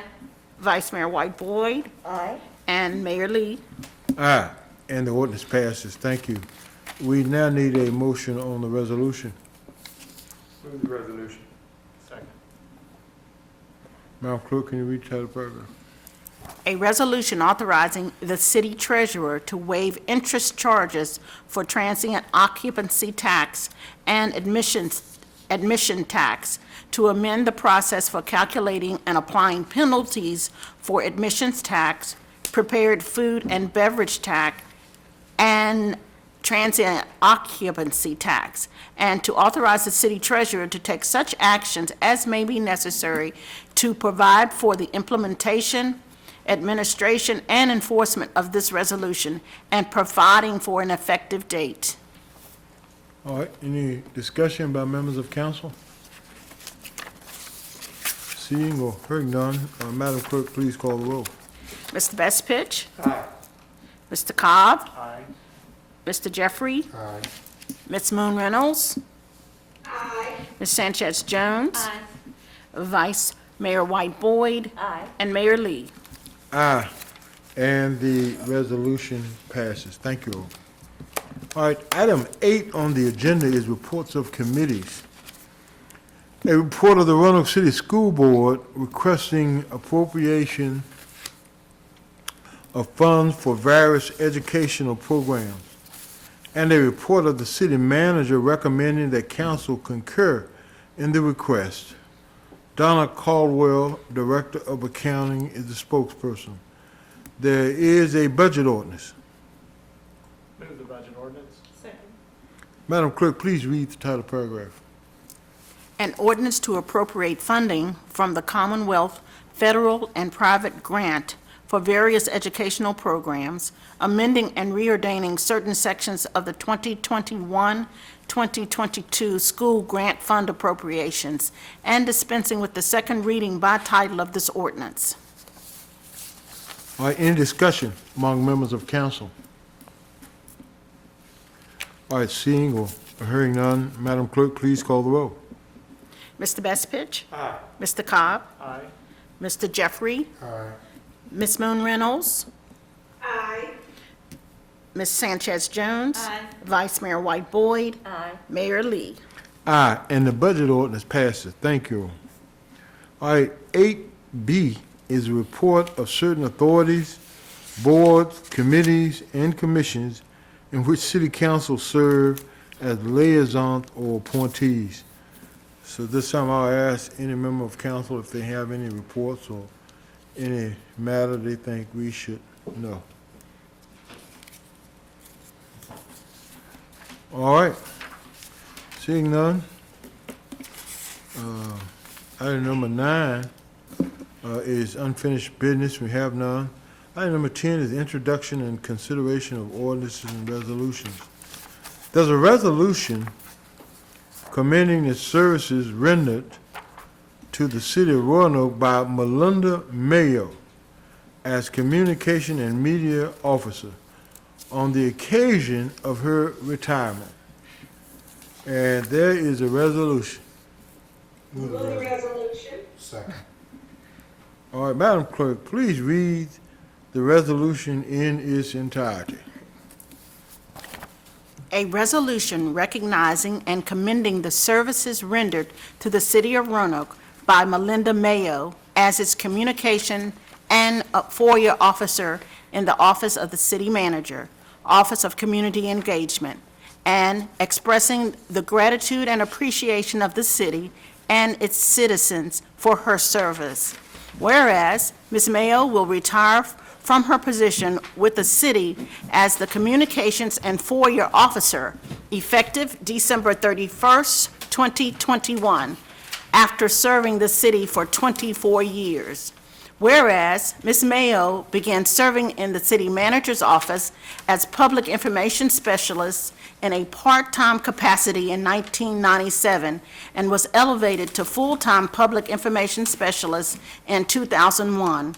Prior to being promoted in 2006 as the communications officer and then as the communications and FOIA officer in 2016. Whereas Ms. Mayo served as the managing editor and editor for the City Magazine and Calendar when these publications were issued through the city, bringing her superior copy editing and editorial skill sets to enhance these publications. Whereas in 2003, 2009, 2014, and in 2019, Ms. Mayo supported the planning of the Virginia Municipal League Host Night events when Roanoke hosted the annual conference and was proud to showcase the city to other Virginia municipalities. Whereas Ms. Mayo was able to work for 4 city managers during her tenure with the city of Roanoke and more than 20 years of her career with the city of Roanoke administration. Whereas Ms. Mayo was proud to work on notable public information and awareness campaigns such as Every Drop Counts, Clean and Green, and Eat for Education. Therefore, be it resolved by the Council of the City of Roanoke as follows. 1, Council adopts this resolution as means of recognizing and commending the meritorious services rendered to the City of Roanoke and its people by Melinda Mayo, Communications and FOIA Officer, expressing the gratitude and appreciation of the city and its citizens for her service. 2, the City Clerk is directed to forward an attested copy of this resolution to Ms. Mayo. All right, discussion. Let me ask Attorney, as mayor, do I have the authority to recall this and pull this back and stop it, hold it in some way? Mayor, you can recall the resolution resolution. However, the underlying retirement papers, as I understand, have been filed. Okay. All right, with that being said, is there any discussion among colleagues or of anything that you'd like to say? We're going to recognize and bring Melinda forward. Melinda, come on down.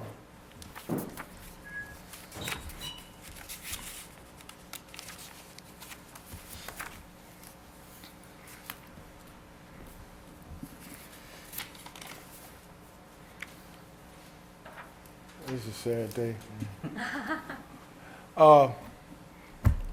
Madam, Ms. Belcher. Well, thank you, Mr. Mayor, and thank you, Melinda, for all your service to the city over those many years. And I want to, you've helped me out in many ways, many different projects over the years, but I want to especially express my appreciation for your help when we did the 3-year commemoration of the Vietnam War project. That we had a number of events, and we called on you multiple times to help us get the word out to people and to look at publications and so forth that were associated with that. And I really appreciate the fact that you stepped up and were willing to help us with that. And I mentioned earlier somebody else who was going to be a hard act to follow. I think that applies to you as well. So I hope somebody's going to come in with sleeves rolled up and ready to go to work to do the job that you have done so well for so many years. Thank you. Thank you, Councilman Belcher. Vice Mayor? Thank you, Mr. Mayor. Melinda, I just want to say thank you so much for all that time. That's a long time to be committed, and you were. I know you've helped me on many different occasions, and I'm going to miss that. All those last minutes, can you get me something on this company or that company? And, you know, we've all been there having to do a last-minute pitch or something from the stump, and you've come through for me every single time. And I just want you to know that I appreciate you, and I am certainly going to miss you. And congratulations on your retirement. Please enjoy and don't come back. Thank you. Yes, generous. Yes, sir. Mr. Jeffrey. I'm going to take mine out. My glasses keep fogging up. Melinda, I just want to really congratulate you. You're actually one of the first city employee I actually met when I came back to Roanoke and was working with the magazine. And you were welcoming, and also your professionalism is what I truly, truly respect, and your ethics. And so I just really want to congratulate you on your retirement, and I truly wish you the best. I really do. All right. So, anybody, first one, whoever thoughts. Melinda, I just want to say thank you for all your years of service. And I remember meeting you when Mayor Nelson Harris had the Multicultural Committee. And thank you for all you did to highlight each individual member from the committee. And you have kept highlighting the diversity in our community. So thank you. Yeah, I just echo everything that's been said. You've been so helpful in so many different ways, and you can tell through your work ethic, but just through how you approach your work, how much you love this city and how much you want what makes this city the best it can be at the forefront of everything that you do. Whether that's creating a campaign or supporting one of the many host nights we had here for VML, which is no small undertaking, to just little details. What the logo should look like, what the typeset should look like.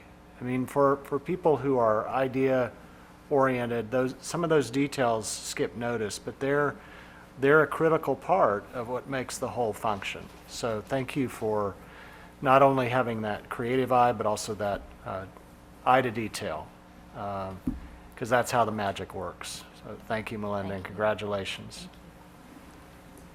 Ms. Moon Reynolds? Thank you, Mr. Mayor. I just want to say congratulations, Melinda. Part of my career was with yours. I came back to the city in city clerk's office in 2000, which meant you were there 3 years. But I do recall you being the assistant prior to being promoted into your position by Darlene. and I want to say you've done a great job in filling that position.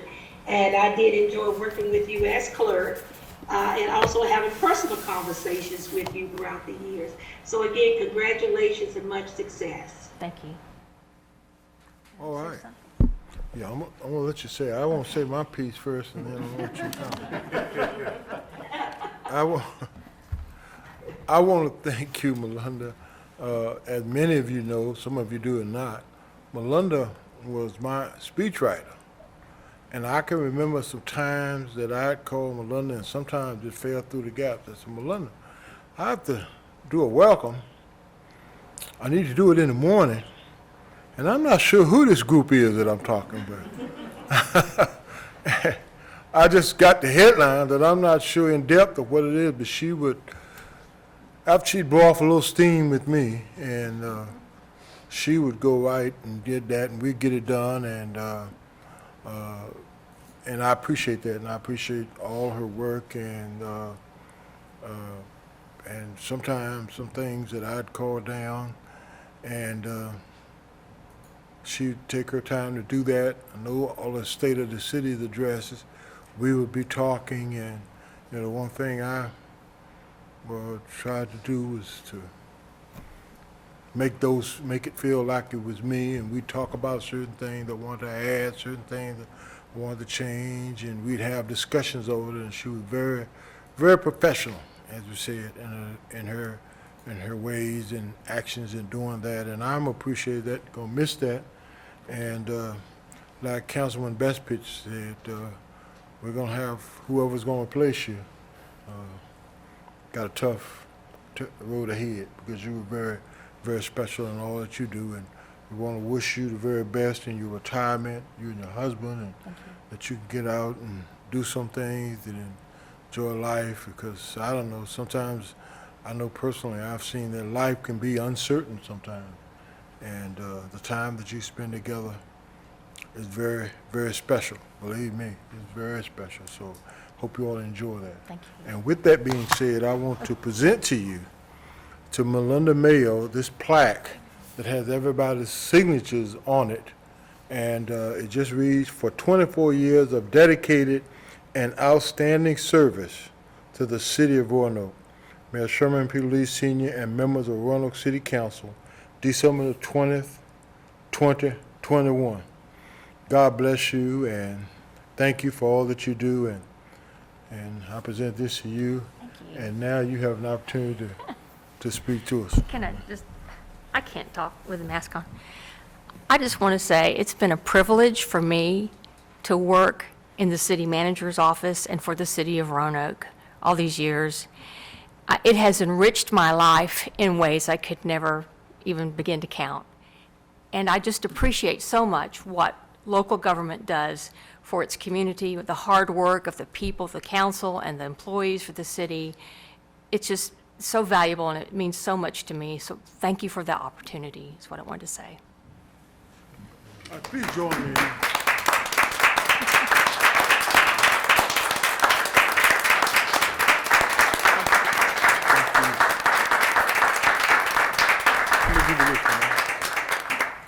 Okay, thank you.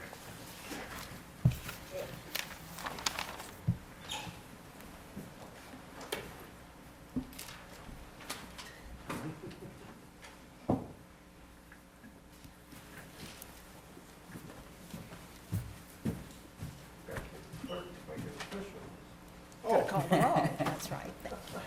Oh, I'm just so emotional. Thank you, Bill. All right, I want to ask the clerk to call the roll. Mr. Bestpitch? Aye. Mr. Cobb? Aye. Mr. Jeffrey? Aye. Ms. Moon Reynolds? Aye. Ms. Sanchez Jones? Aye.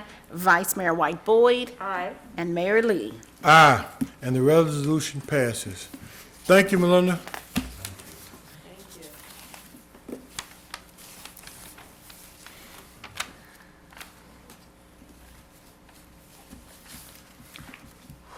All right, I don't know, B is an ordinance to raise minimum wage for all public safety employees and a one-time stipend to all full-time public safety city employees employed by the city. There is an ordinance. Move the ordinance. Second. All right, I'll ask the clerk to please read the title paragraph. An ordinance raising the minimum wage for all public safety city employees and sworn personnel within the sheriff's office to $15 per hour, authorizing and approving a one-time payment in the amount of $1,500 to all full-time public safety city employees employed by the city as of January 1st, 2022, who remain employed with the city on June 1st, 2022, in the city's June 22nd, 2022 pay date, and dispensing with the second reading of this ordinance by title. Thank you. Any discussion by members of council? Mayor, if I may, and if it's okay, as we introduce each of these after they're read, I'll kind of explain what each of these are. Of course, we've been talking about this for a few months now as a group, but this is really last meeting, I was able to kind of provide this in more of a briefing format, and now this is the formal action that allows us to move forward. This particular one, as you've just heard, really covers two areas, which is to ensure that there is a minimum wage set for all the public safety employees, and also the second retention bonus that we have issued for our public safety folks. This is on the heels of course, the Sheriff's Department receiving the bonus from the Governor and the General Assembly. So this applies to the police officers, firefighters, and E911 dispatchers. And it is, as mentioned, retention bonus. So when they stay with us for 6 months longer, then there will be a $1,500 payment associated with that. I say this is the second one of these bonuses, of course. In January will be the one that was authorized with the budget, and actually there's an item later dealing with this, which was a $2,000 retention bonus as well. This is actually the fourth bonus that we have asked to have authorized related to our public safety employees as well. So that's what this first one deals with as we work through these. All right, we're going to ask the clerk to call the roll on this ordinance. Mr. Bestfitch? Aye. Mr. Cobb? Aye. Mr. Jeffrey? Aye. Ms. Moon Reynolds? Aye. Ms. Sanchez Jones? Aye. Vice Mayor White Boyd? Aye. And Mayor Lee.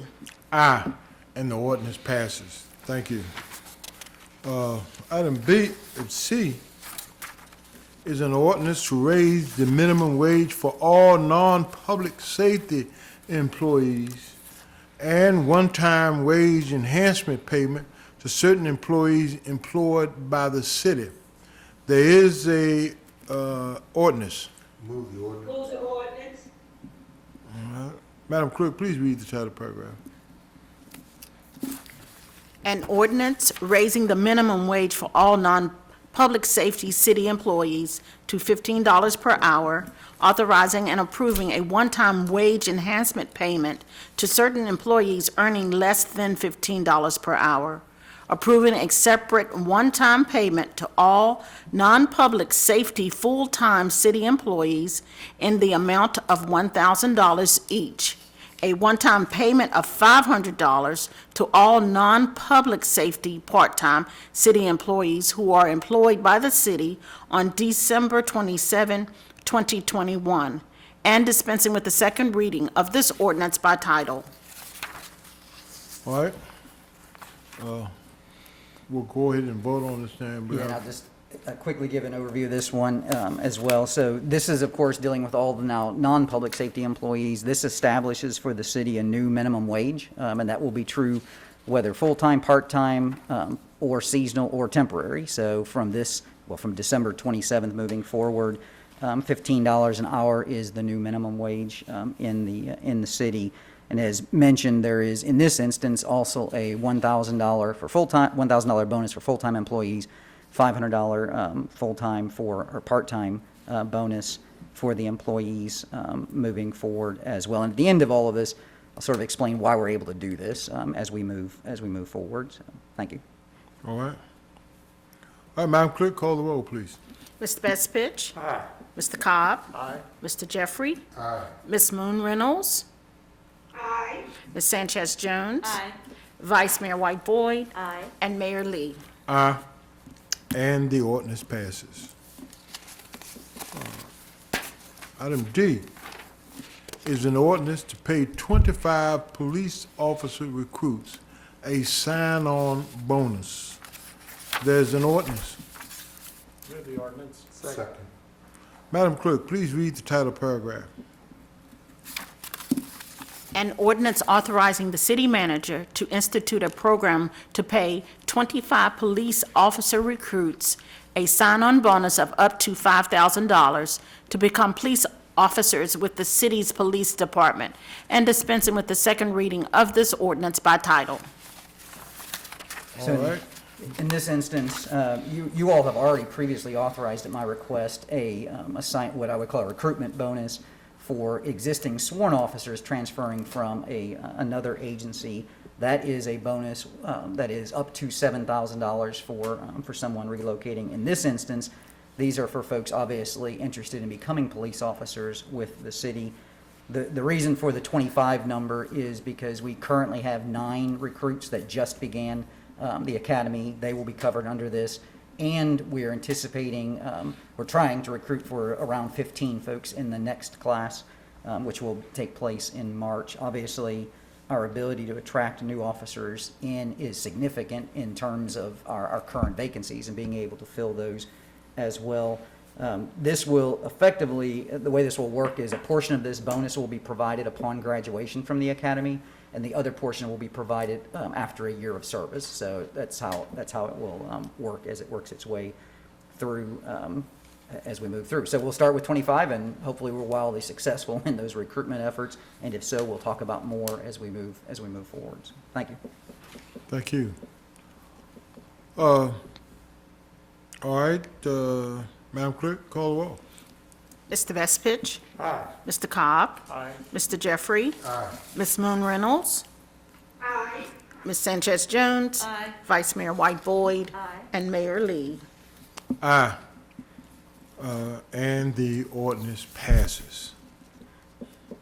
All right, the council wants to discuss that, or because we're going to another, as we go into item F, it's a different. You still have That's the E. one more. E, okay. An ordinance to approve a one-time payment of $2,000 to all full-time public safety employees employed by the city during a certain period. There is an ordinance. Move the ordinance. Second. Madam Clerk, please read the title paragraph. An ordinance authorizing and approving a one-time payment in the amount of $2,000 to all full-time public safety employees employed by the city on July 1st, 2021, and who remain employed with the city or sheriff's office, sheriff's department, on January 1st, 2022, and dispensing with the second reading of this ordinance by title. So this particular bonus is actually not a new one. This is actually just formalizing action that you took at the budget. So if you remember, at that time, upon approval, we had requested and you had approved a retention bonus similar to the one you approved a little bit earlier. This one was for $2,000, and it applied to, as was stated, the police department as well as the sheriff's department, and across that time frame that was mentioned, which will become payable in January with that as well. I should have mentioned this earlier at the very first item as well. These, of course, are in addition also to what we requested and you all approved, which was the first step pay plan really in the city for public safety, so that sheriff's department as well as fire as well as police all will benefit from a prescribed, if you will, laid out step pay plan, which will both grant some transparency and some predictability in those increases, and also allow us to manage those through time a little bit easier than perhaps we have been able to do so in the past as well. As I mentioned, I would explain very briefly, and then certainly answer any questions after you act on this one as well. But we're able to take these actions for a couple of reasons. One of those is that we had, of course, gone into this most recent budget year as well as the previous, controlling expenditures pretty tightly because we didn't know what COVID ultimately would bring to us in terms of revenues. What it has brought to us is actually revenues that have exceeded those projections. So one reason we can do this is because the revenues that are available to actually apply to this for the year end, as well as looking forward, are more than we had anticipated. That's one reason. The second, of course, is we have been provided a significant amount of funding over the last year and a half from the state and federal government through a variety of different measures, and that has allowed us also to have some additional funds to be able to do that. So those two funding sources really have allowed us to take some steps that in the past we simply struggled with being able to do as well. So happy to be able to do this, and certainly recognize it as something that has been well earned by the staff, both public safety and non-public safety. I also believe that it will continue to make us as competitive as we can be across all of those positions, whether it's a starting custodian position or whether it is a firefighter or a police officer, as we continue to work in a very strange environment for securing talent within our organization. So after the vote, certainly we'll be happy to answer any questions that you all might have as well. So thank you. All right.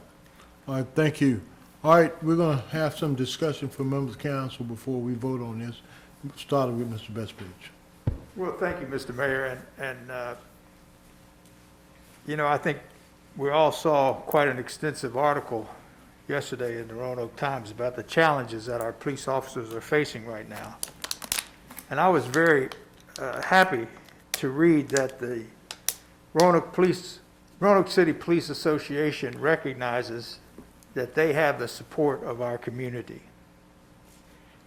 And apparently there's some question in some folks' mind about whether they have the support of this council. So I'll speak for myself, but I hope that everyone could join me. Mr. Mayor, several years ago, you gave me this little token at one of your youth summer basketball events. Yeah.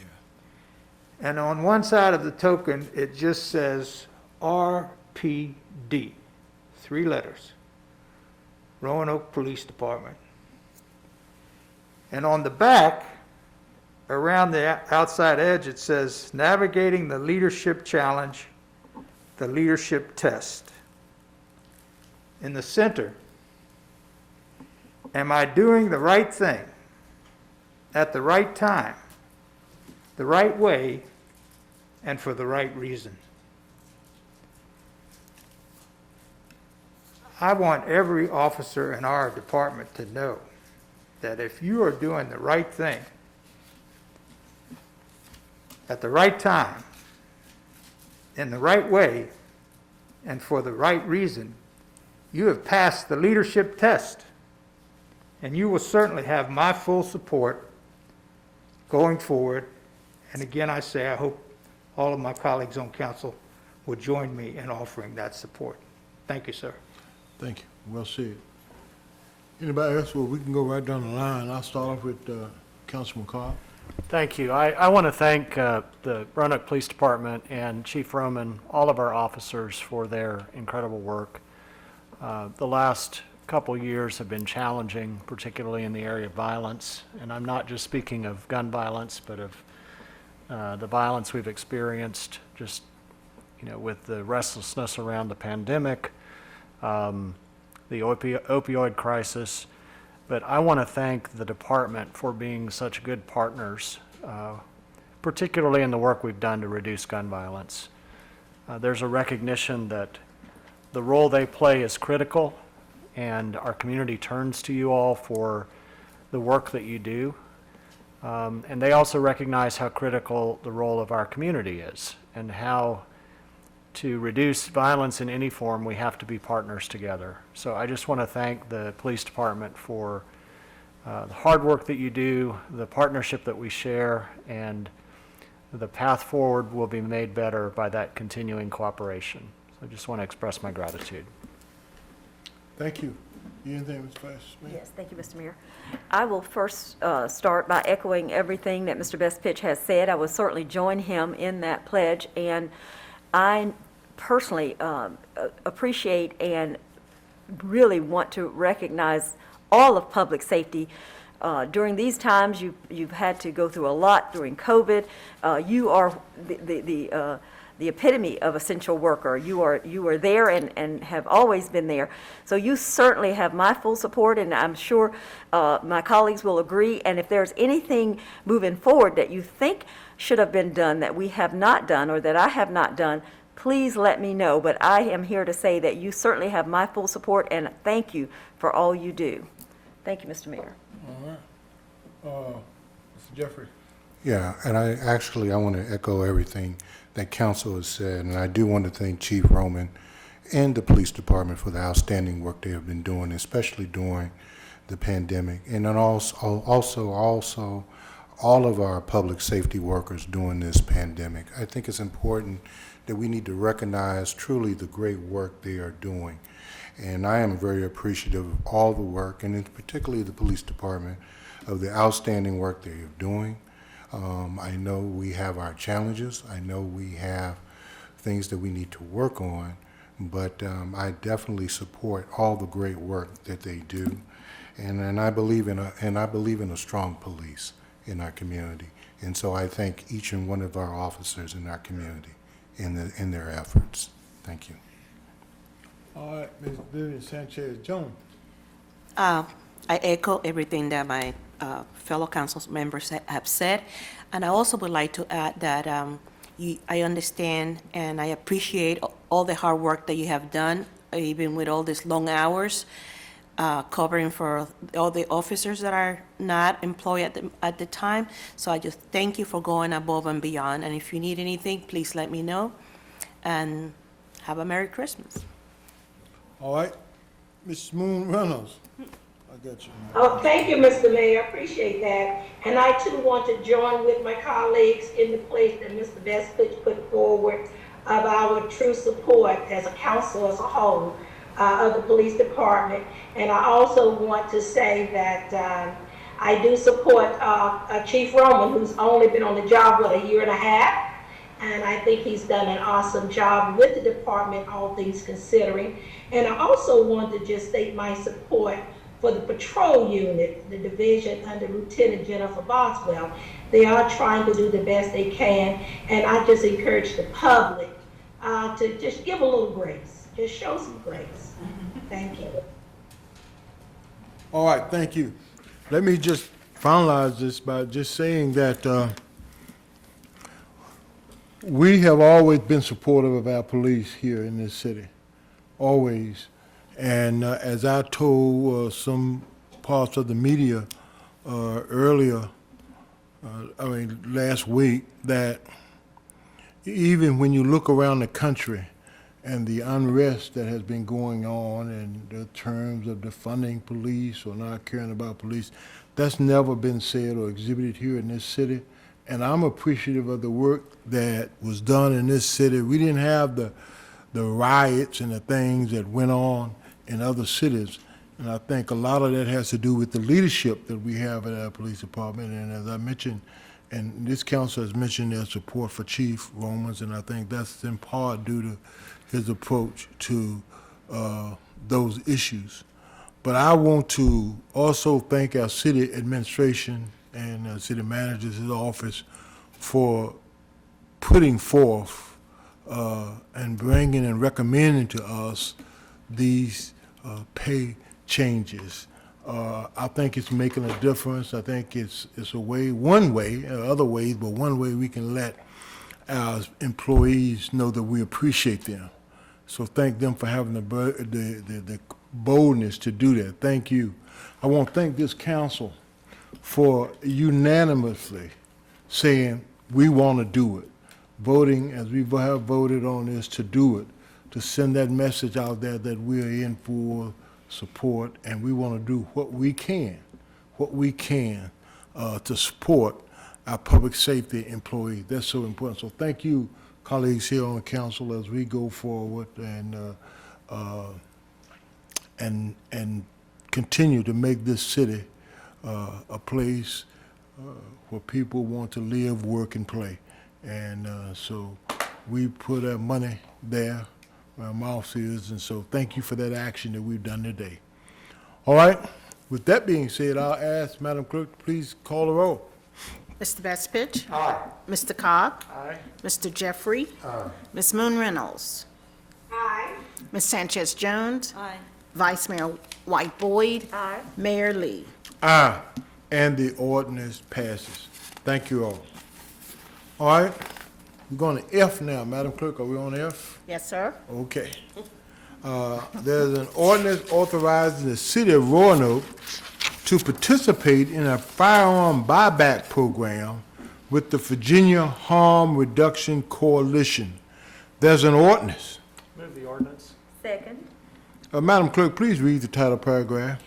An ordinance authorizing the city to participate in firearm buyback programs with the Virginia Harm Reduction Coalition and to have the police department receive and destroy such surrendered firearms in accordance with section 15.2-915.5 of the Code of Virginia, 1950, as amended.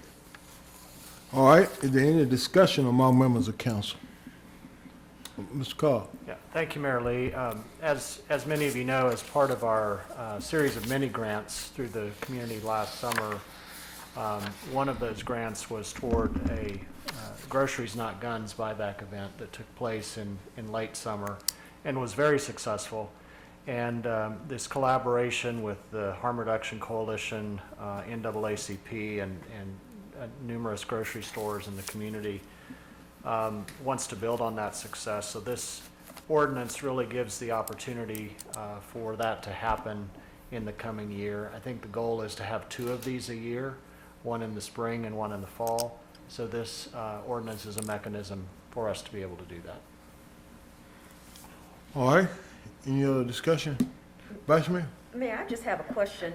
Anytime that we want to do a gun buyback, we have to come back and introduce a new ordinance, or is this applicable to all of the programs? If I can, this one, if it's a different organization, we'll approve that organization. However, for the Virginia Harm Reduction Coalition, this ordinance specifically allows not only this event that may occur in January, it may occur later, and any future firearm buyback program with the Virginia Harm Reduction Coalition. So what we've done, remember, City of Roanoke, we were the first ones to institute a resolution to have a gun buyback program in the Commonwealth of Virginia. We acted rather quickly on that. So this one allows us to work with Virginia Harm Reduction Coalition moving forward with the police department without further council action. Okay. If it's a different group, We gotta then come we'll back. need to come back. Okay, I got you. It makes perfect sense. Thank you. Yes, ma'am. All right, any other discussion? Madam Clerk, please call the roll. Mr. Bestfitch? Aye. Mr. Cobb? Aye. Mr. Jeffrey? Aye. Ms. Moon Reynolds? Aye. Ms. Sanchez Jones? Aye. Vice Mayor White Boyd? Aye. And Mayor Lee? Aye, and the ordinance passes. Thank you. Item number 11 is motion and miscellaneous business. Anybody, any other comments from my office or members of City Council? Ms. Bestfitch? Well, thank you, Mr. Mayor. We got something like 11 more days to go to get through 2021. And what a year it has been. You know, in March of 2020, when I first started hearing about this COVID thing, I thought, well, can it really be that serious? As this year began, I had the promise of a vaccine. And before the end of January, I got my first shot. I got my second shot in February. And in September, I got the booster. And I just want to encourage everybody out there, if you have not gotten the vaccine, please think about what you are doing. Your life is precious to us, every single one of you. is a precious member of our community, and we don't want to lose anybody else. We've lost far too many. Throughout our city and around the country, more than 800,000 people have died because of this virus. And yet, some folks still don't see the need for a vaccine. Merry Christmas, everybody. Happy New Year. Let's do what we can to make sure that in 2022, we can all take off these masks. We can all shake hands with our friends and neighbors and give each other a big hug. We can all go to our favorite restaurants and enjoy spending time with each other, because we don't have to deal with this scourge on our country and on our planet any longer. Thank you, Mr. Mayor. Thank you, Mr. Bestridge. Well stated, well stated. All right, anybody else? Okay, with that being said, item B talks about vacancies on certain authorities, boards, commissions, and committees appointed by council. We have no report on that today. And so we're going to stand in recess and reconvene at 7 p.m. tonight for our second session. All right, council will now stand in recess. Policies in the Philippines, Kenya, Malawi, Tanzania, and Mali. I'm Sandy Hausman. Support for NPR comes from NPR stations. Other contributors include DuckDuckGo, a privacy company committed to making privacy online simple. Used by tens of millions, they offer private